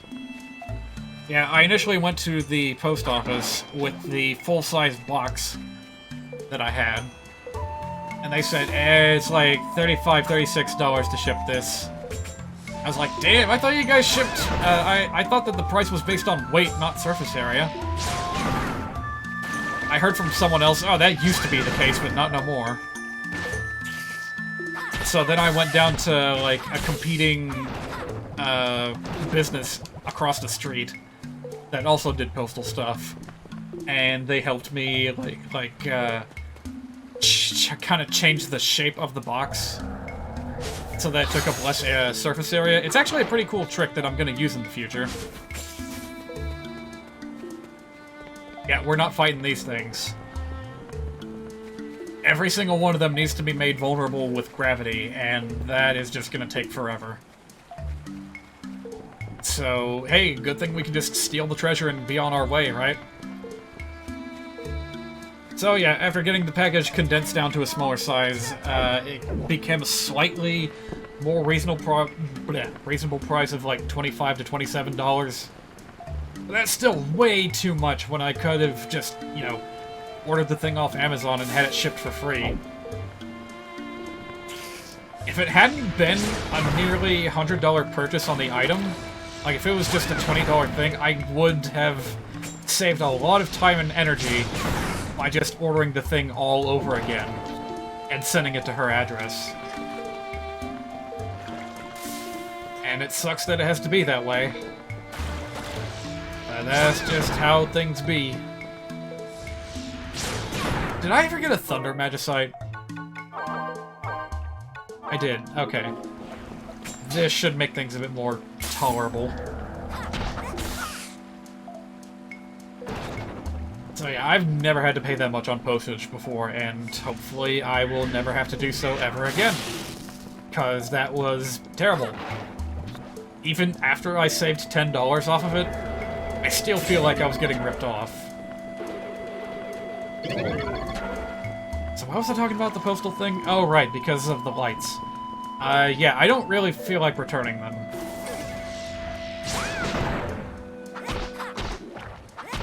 I probably will get new lights anyway, eventually. These 24-hour lights could, in theory, be useful if I ever end up on a, like, predictable 24-hour, like, cycle. Life cycle, which, of course, right now I'm not. I sleep at different times of day pretty much every day of the week.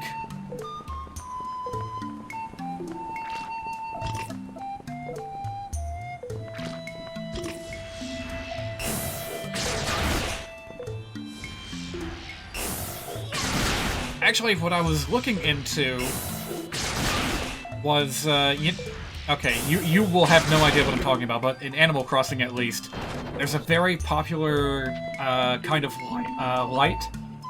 I'm sure it's based off of something in real life too, but for the sake of demonstration, I'm just going to be talking about what I saw in Animal Crossing. It's just a little circular light that you stick on the wall, or on the ceiling, or on the floor. I think it's actually specifically called a floor light. And it's colored. And it looks really nice. A lot of people use it for, like, mood lighting. And that thing didn't even react to the fact that I was shooting at him. Cool, I think.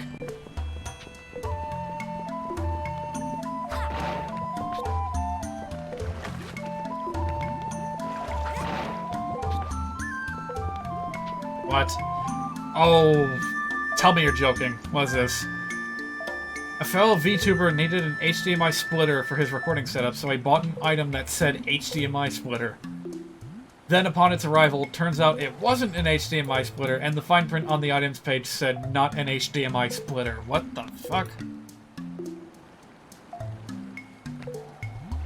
I can't even remember where I've heard of such a terrible thing before. I'm honestly curious if I can find this, Oh, did he order an HDMI switch by accident or something?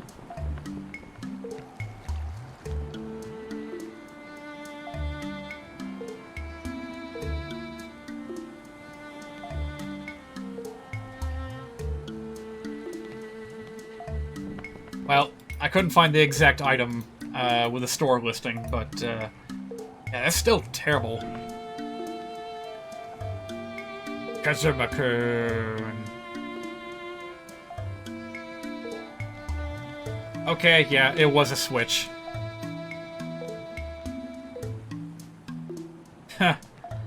Oh dear. I am sorry for this fellow. Who I am noticing has a colored braid of hair. Is that becoming like a popular thing? There's a certain character from a certain game that has caught my attention that has, like, a black braid of hair that turns into green at the tips. And I'm not gonna lie, it does look pretty good. I wonder if that's becoming, like, an actual new fashion trend in Japan or something. For men and women.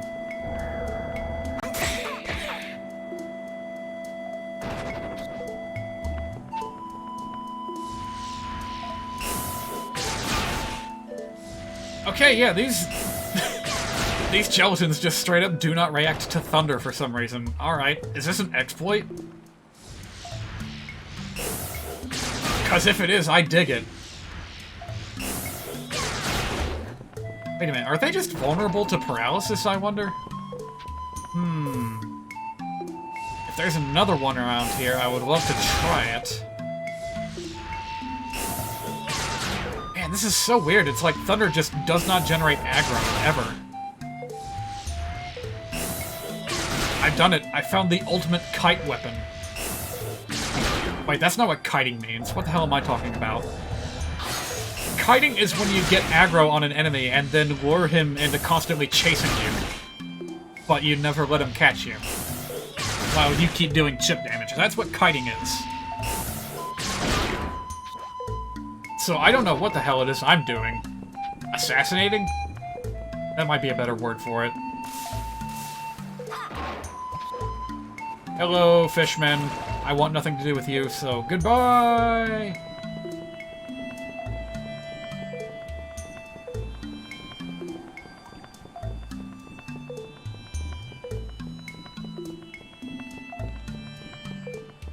Alright, I overlooked an area down here. I wanted to kind of have a nice end of the loop to go back to once I go back up there. But this is the place that I missed before. So this is where the final stone thing is going to be that I can read. And it's also where at least one good artifact is located. Maybe even the cure ring. Ow. Oh, right, I can cast Blizzara now. I forgot about that.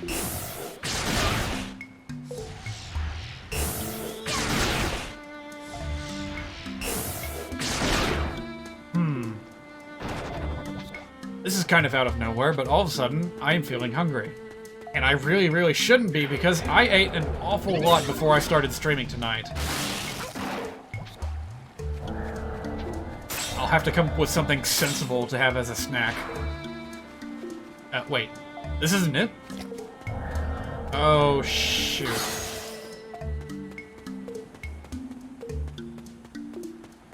Yeah, now that I think about it, maybe the secret area is, like, further off to the right. Let me think, what do I have access to this time of night? I've got these microwave chicken sandwiches that are surprisingly good for microwave fare.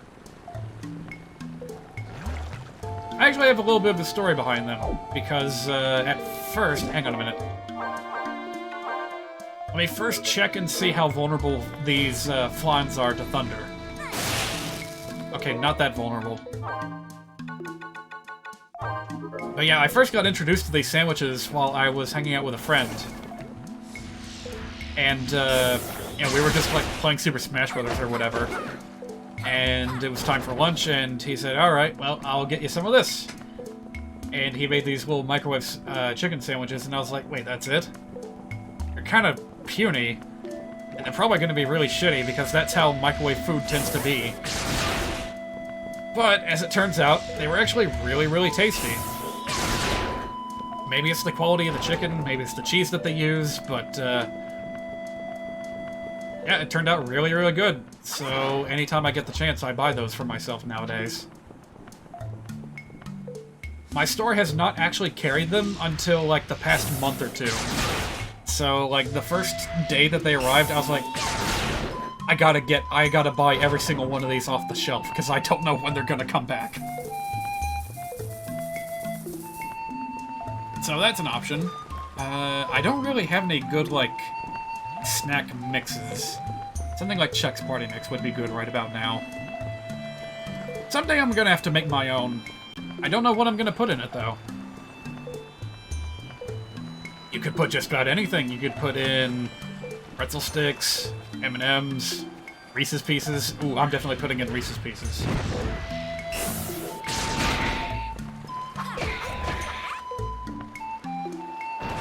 Yeah, peanut butter is an easy favorite for me.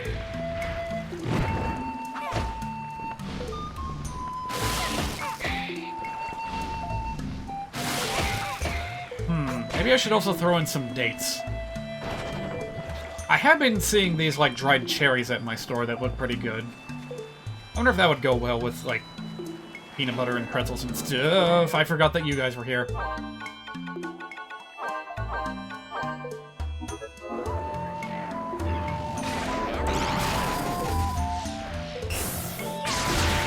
Yes, I can paralyze them. Uh-oh. But only to an extent. It's actually not a very good solution after all.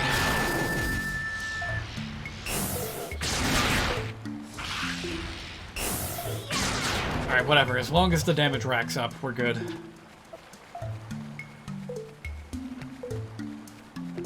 Oh, you know what I do have is ice cream.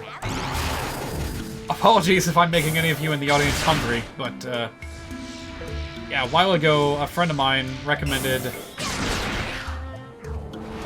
or rather a coworker. And you know what?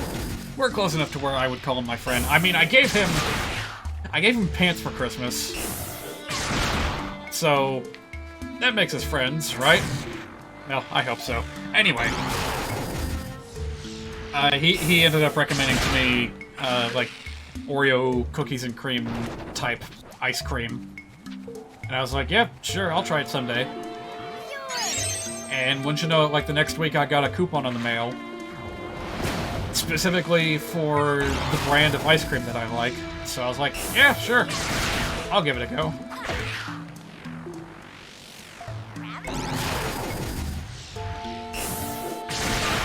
I've not actually tried it yet, but I can tell you what my absolute favorite flavor of ice cream is before trying this cookies and cream stuff. And that is waffle cone ice cream. And the gist behind that is that it's like vanilla ice cream with swirls of caramel in it, with little chopped up pieces of chocolate-coated waffle cone. And it's really good. Yes, Ring of Cure is mine!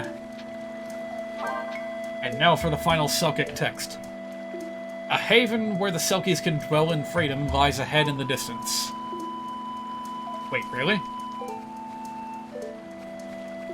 What could that be referring to? Rabina Tera? Agmel? Fish Lake? Oh, it's Fish Lake. Okay.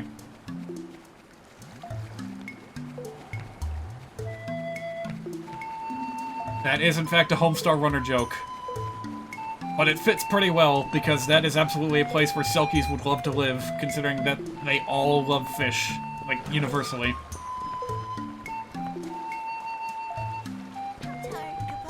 It's your turn.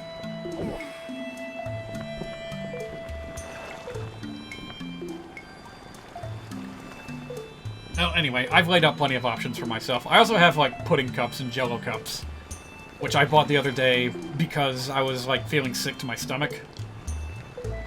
It might have been, like, a bad chili dog that left me with that problem, but, yeah, that day I was like, oh no, this is gonna be with me for, like, an entire week. I gotta get, like, crackers and Jello and just eat that so that my stomach can rest easy. But I was fine, like, by the time I got home, so it was nothing. And now I just have Jello for whenever I feel like I need it. I'm tired, Capo. It's your turn.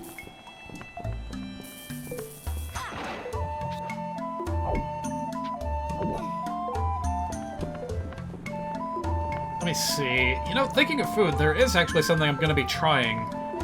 If not this week, then next week.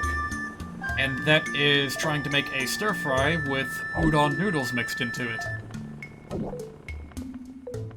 I'm sure some of you have had stir-fry with noodles before, but I don't know if you've ever tried it with udon noodles. I have found that that is one of my favorite kinds of noodles. I don't know why. But after I started trying, like, these ramen bowls with udon in them, like, I just fell in love and was like, I'm never going back after this. And very soon I will get to try what they are like in a... Hang on a minute. Do I want to bother with these behemoths? I don't remember if any of them drop artifacts. Wait, we've already got all the artifacts. No, I'm not bothering with them at all. In fact, I'm just gonna haste myself the fuck out of here.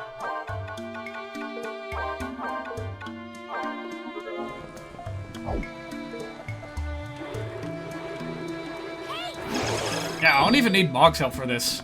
Later.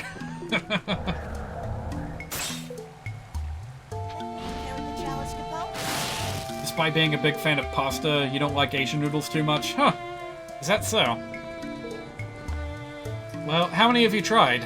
Because there is a pretty hefty variety of them out there. Who knows, maybe you just haven't found the kind that you like yet.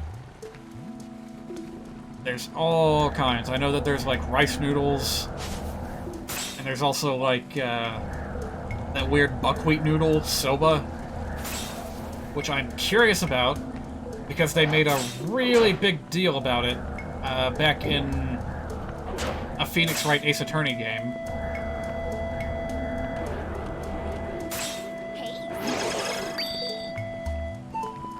I'm serious, they dedicated, like, an entire court case just to this, like, soba restaurant. For starters, you've never had ramen, or you never liked ramen? That's, like, inconceivable to me. Like, that's such an easy meal to just, like, make on a budget that I figured, like, everyone below a certain income threshold had tried it at least once.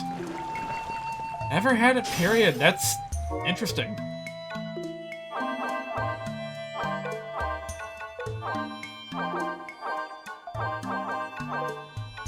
I'll get this right eventually. Yeah, these things are blocking up my path like crazy. So be gone, spookies!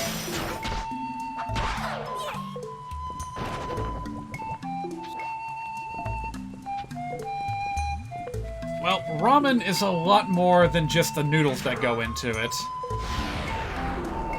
It's about as versatile a dish as, like, omelets. You can put just about anything into it. So if you just conjure up a bunch of your favorite meats and vegetables and cheeses... Actually, wait, no cheeses. Oh, crunch berries. But yeah, if you can just whip together a bunch of meat and vegetables that you like, throw them into... Like, just fry them up, boil some noodles, and then mix them all together, I think you'd enjoy it.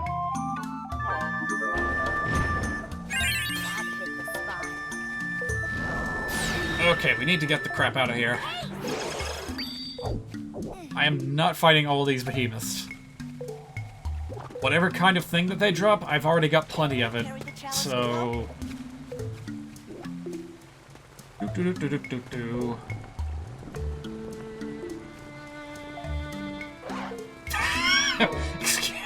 What did you just say? You probably would have, but your mom can't fathom the idea of eating poor college kid food. That is definitely not restricted to just college kids.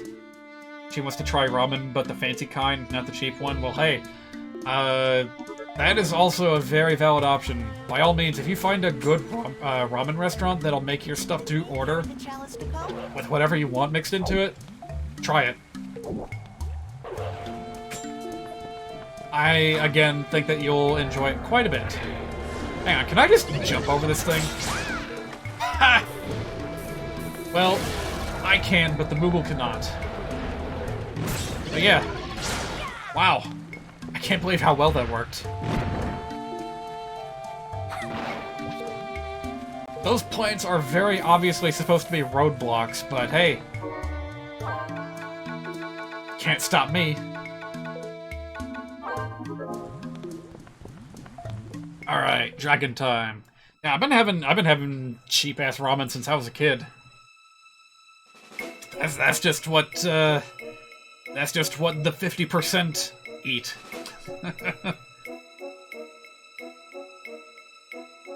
Today you discovered that there is indeed a ramen shop right across the street from where you work.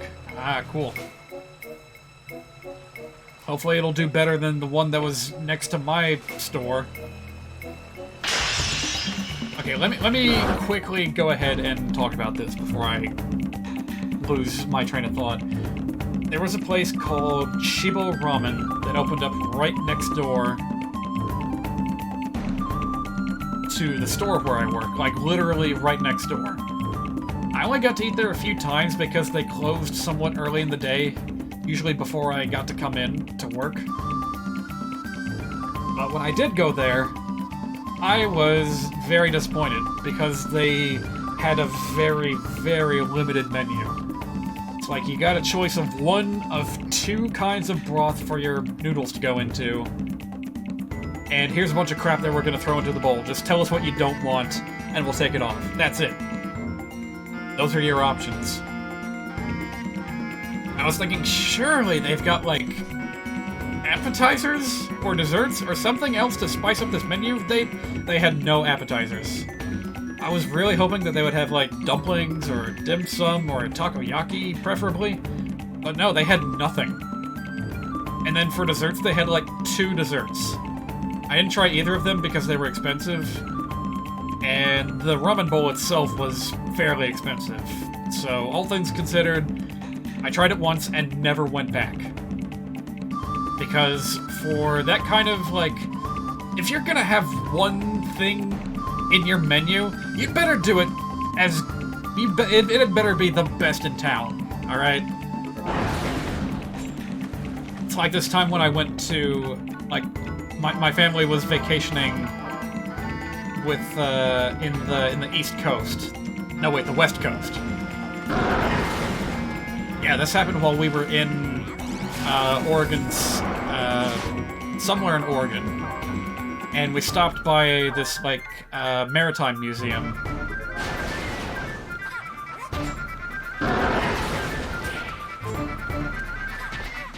And along the road, there was a, fish and chips stand, like, locally owned.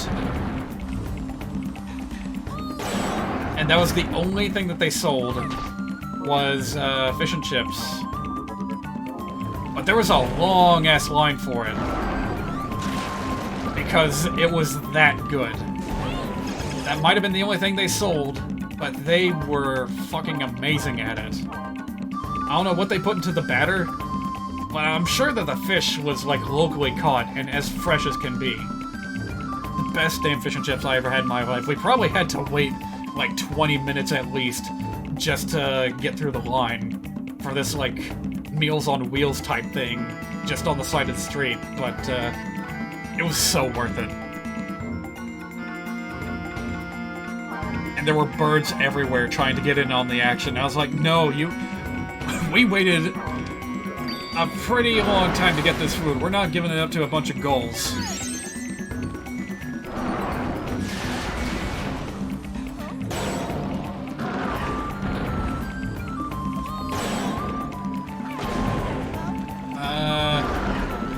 I literally can't tell what move this thing's trying to do.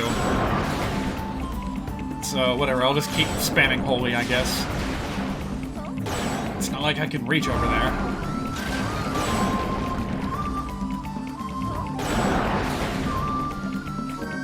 Alright.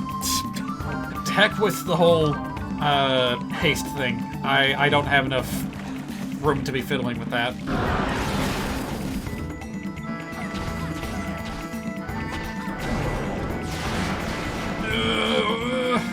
I thought I got him. I didn't get him. Oh, mama.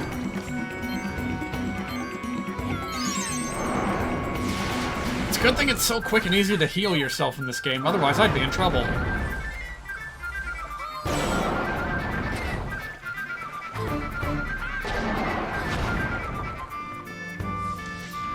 I wanted to get one focus attack in before he went back.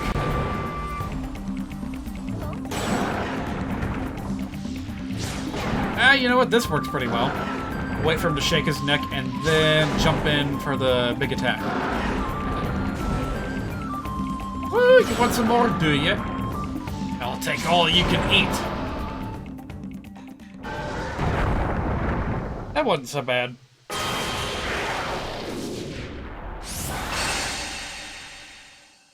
No matter how many times I send his spirit into the stratosphere, he just keeps coming back. So, that's pretty much gonna be it. That thing looked a lot meaner than it was. It certainly was when I was under-equipped for the battle. But honestly, if you've got a way to deal with his minions, and you can get rid of them fairly quickly, he's not too tough. In fact, I think that the Dragon Zombie has, like, the lowest HP out of any boss in the game. But he compensates for that by dealing a lot of damage if you get caught in his attacks. And by being far enough away to where you can't really hit him half the time with regular attacks. You gotta use magic. Oh, and there's the whole thing about having to make him vulnerable with Holy.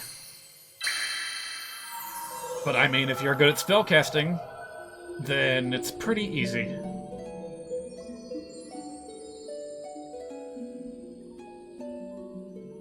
So I think that's gonna be the last dungeon I do for tonight. I'll take one more pick of the lot from the artifact pool, which will almost certainly be the cure ring, because that is just a very handy thing to have. Hail Moogle at your service, Capo. Capo!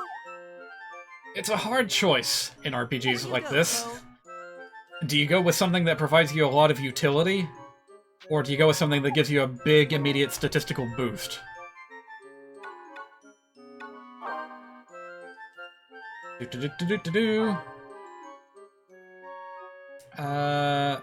Please come home soon. I mean, yeah, we'll be back after another dungeon, so sure. Hang on a minute, have we sent a flower seed yet? Yeah, let's try that.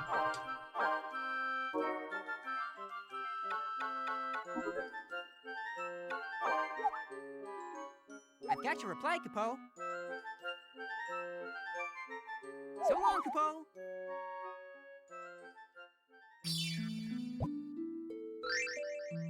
Inflict damage. Oh, I actually probably did really poorly there because I skipped so many fights. Not too shabby. Wow, the one thing that I was, like, not really trying for, and I ended up, like, trumping it. Alright, loaded dice, rat tail, main gauge, sage's staff, cure ring. Not only is it useful for having the ability to cure on demand, but it is also a mixing ingredient for haste, which is very often very useful. Also, while I'm at it, I'm going to go ahead and check number of memories we have, and then we'll be done. So, I'm not going to show me doing any more, like, dungeons? Hang on a minute. Okay, let me think about this and make sure that I'm happy with what I decide. So, I'm gonna have to do a lot of grinding, if for no other purpose than to get my memory stat up on each of these characters. I'm starting to think that our equipment is about as good as it can get, so I'm not gonna worry about that too much. I do have to get more artifacts, though, to up my stats and get them all rounded off. So, I guess I'm just going to be doing that on my own time, going year by year.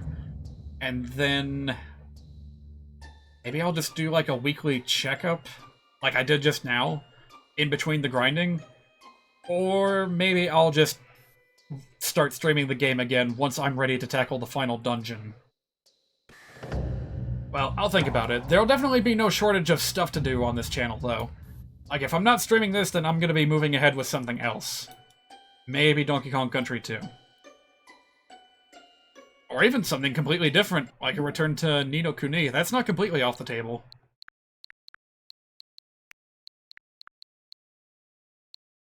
Oh, hang on a minute. I haven't actually saved yet. Yeah, let's go ahead and save before I do anything stupid. You again? I'm starting to notice a pattern with these bots. They seem to enjoy the letter sequence ABC.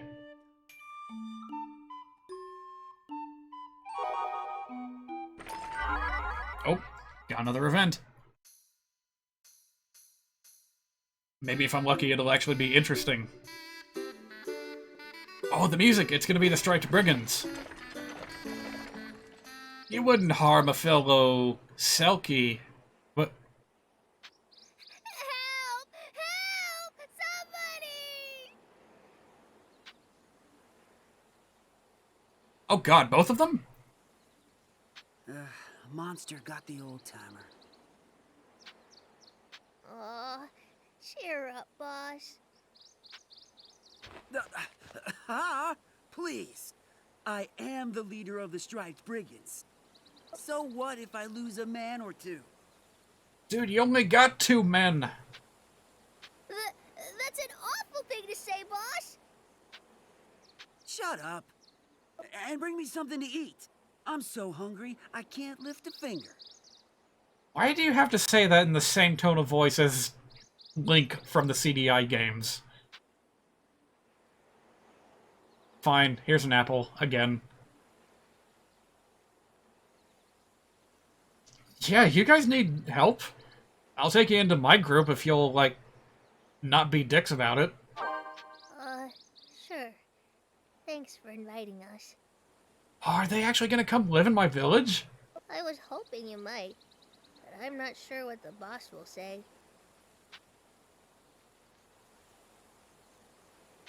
How about it, boss? They said we could go live at their village for a while. What are you talking about? Break up the band? Give me a break.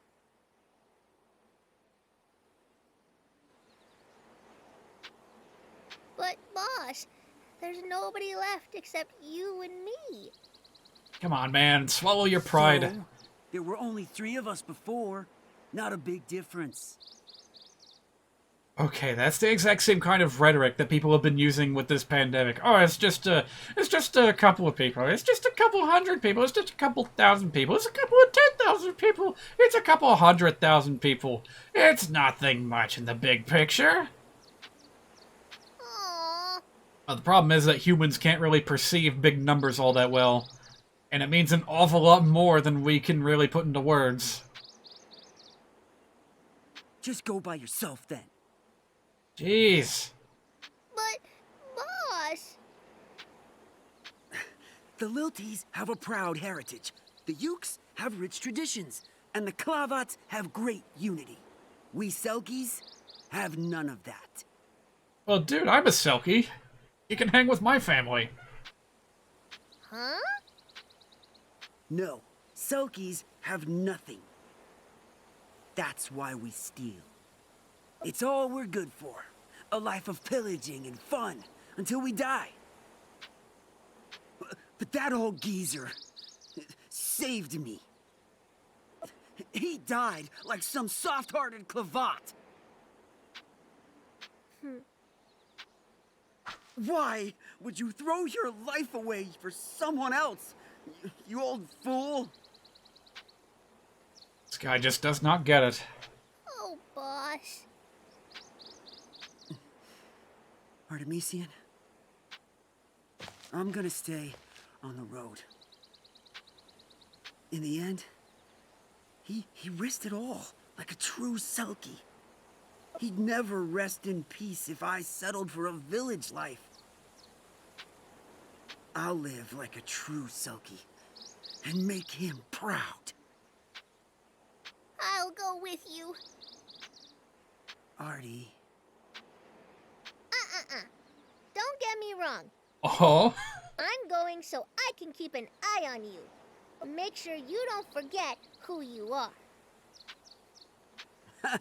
You gotta be kidding. Again, why do you say these things so similarly to CDI and Link? This is really getting unnerving. Oh wait, that was Zelda that said that. Sorry. We're off. We're free of some dead weight with the old man gone. Keep an eye on your treasure now. What are we gonna do with him? Is this dude insulting village life? Yeah, he's a free spirit. He don't settle down for no one, no time. Also, did we just leave the old man there? We didn't even give him a proper send-off or anything. Shoot, I can't even remember his name.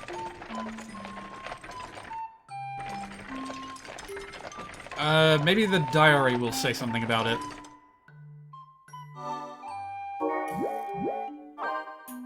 By the way, I have to keep track of this, because if what I read is correct, then we're gonna be quizzed on this shit in the final dungeon at some point or another. Megaj. I don't think we ever heard his name said out loud.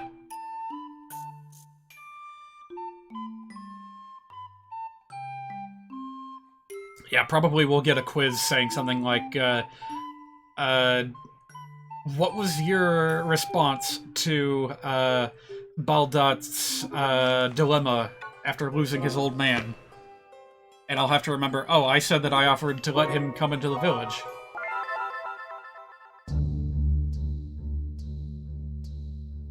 Well, that's what I suspect anyway. Again, never finished this game before. And I'm just taking a quick peek in here to see if, Stiltskin is here. Stiltskin is not here.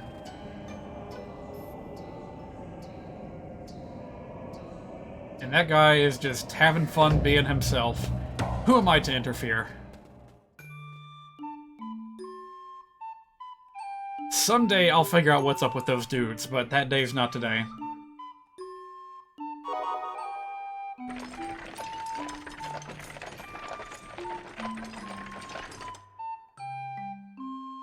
I'm so glad that I found this list of my favorite games. I was afraid I'd have to write the whole thing over again. So yeah, that's what we'll be looking forward to in the next week or two. This week I'll be doing some fun one-off streams tomorrow. And I may be doing like a two-person stream with Mist on Christmas Eve. But that's not a guarantee. We may just want to do something privately. And then next week, I don't know what I'll do in the middle of the week, but on the evening of the 30th, I will come back and list out my favorite games ever.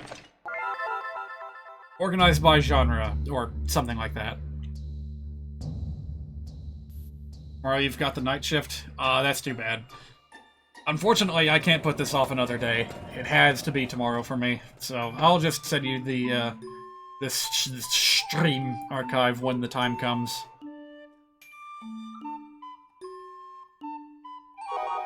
And with that, I'm going to obsessively save once again, because you never know.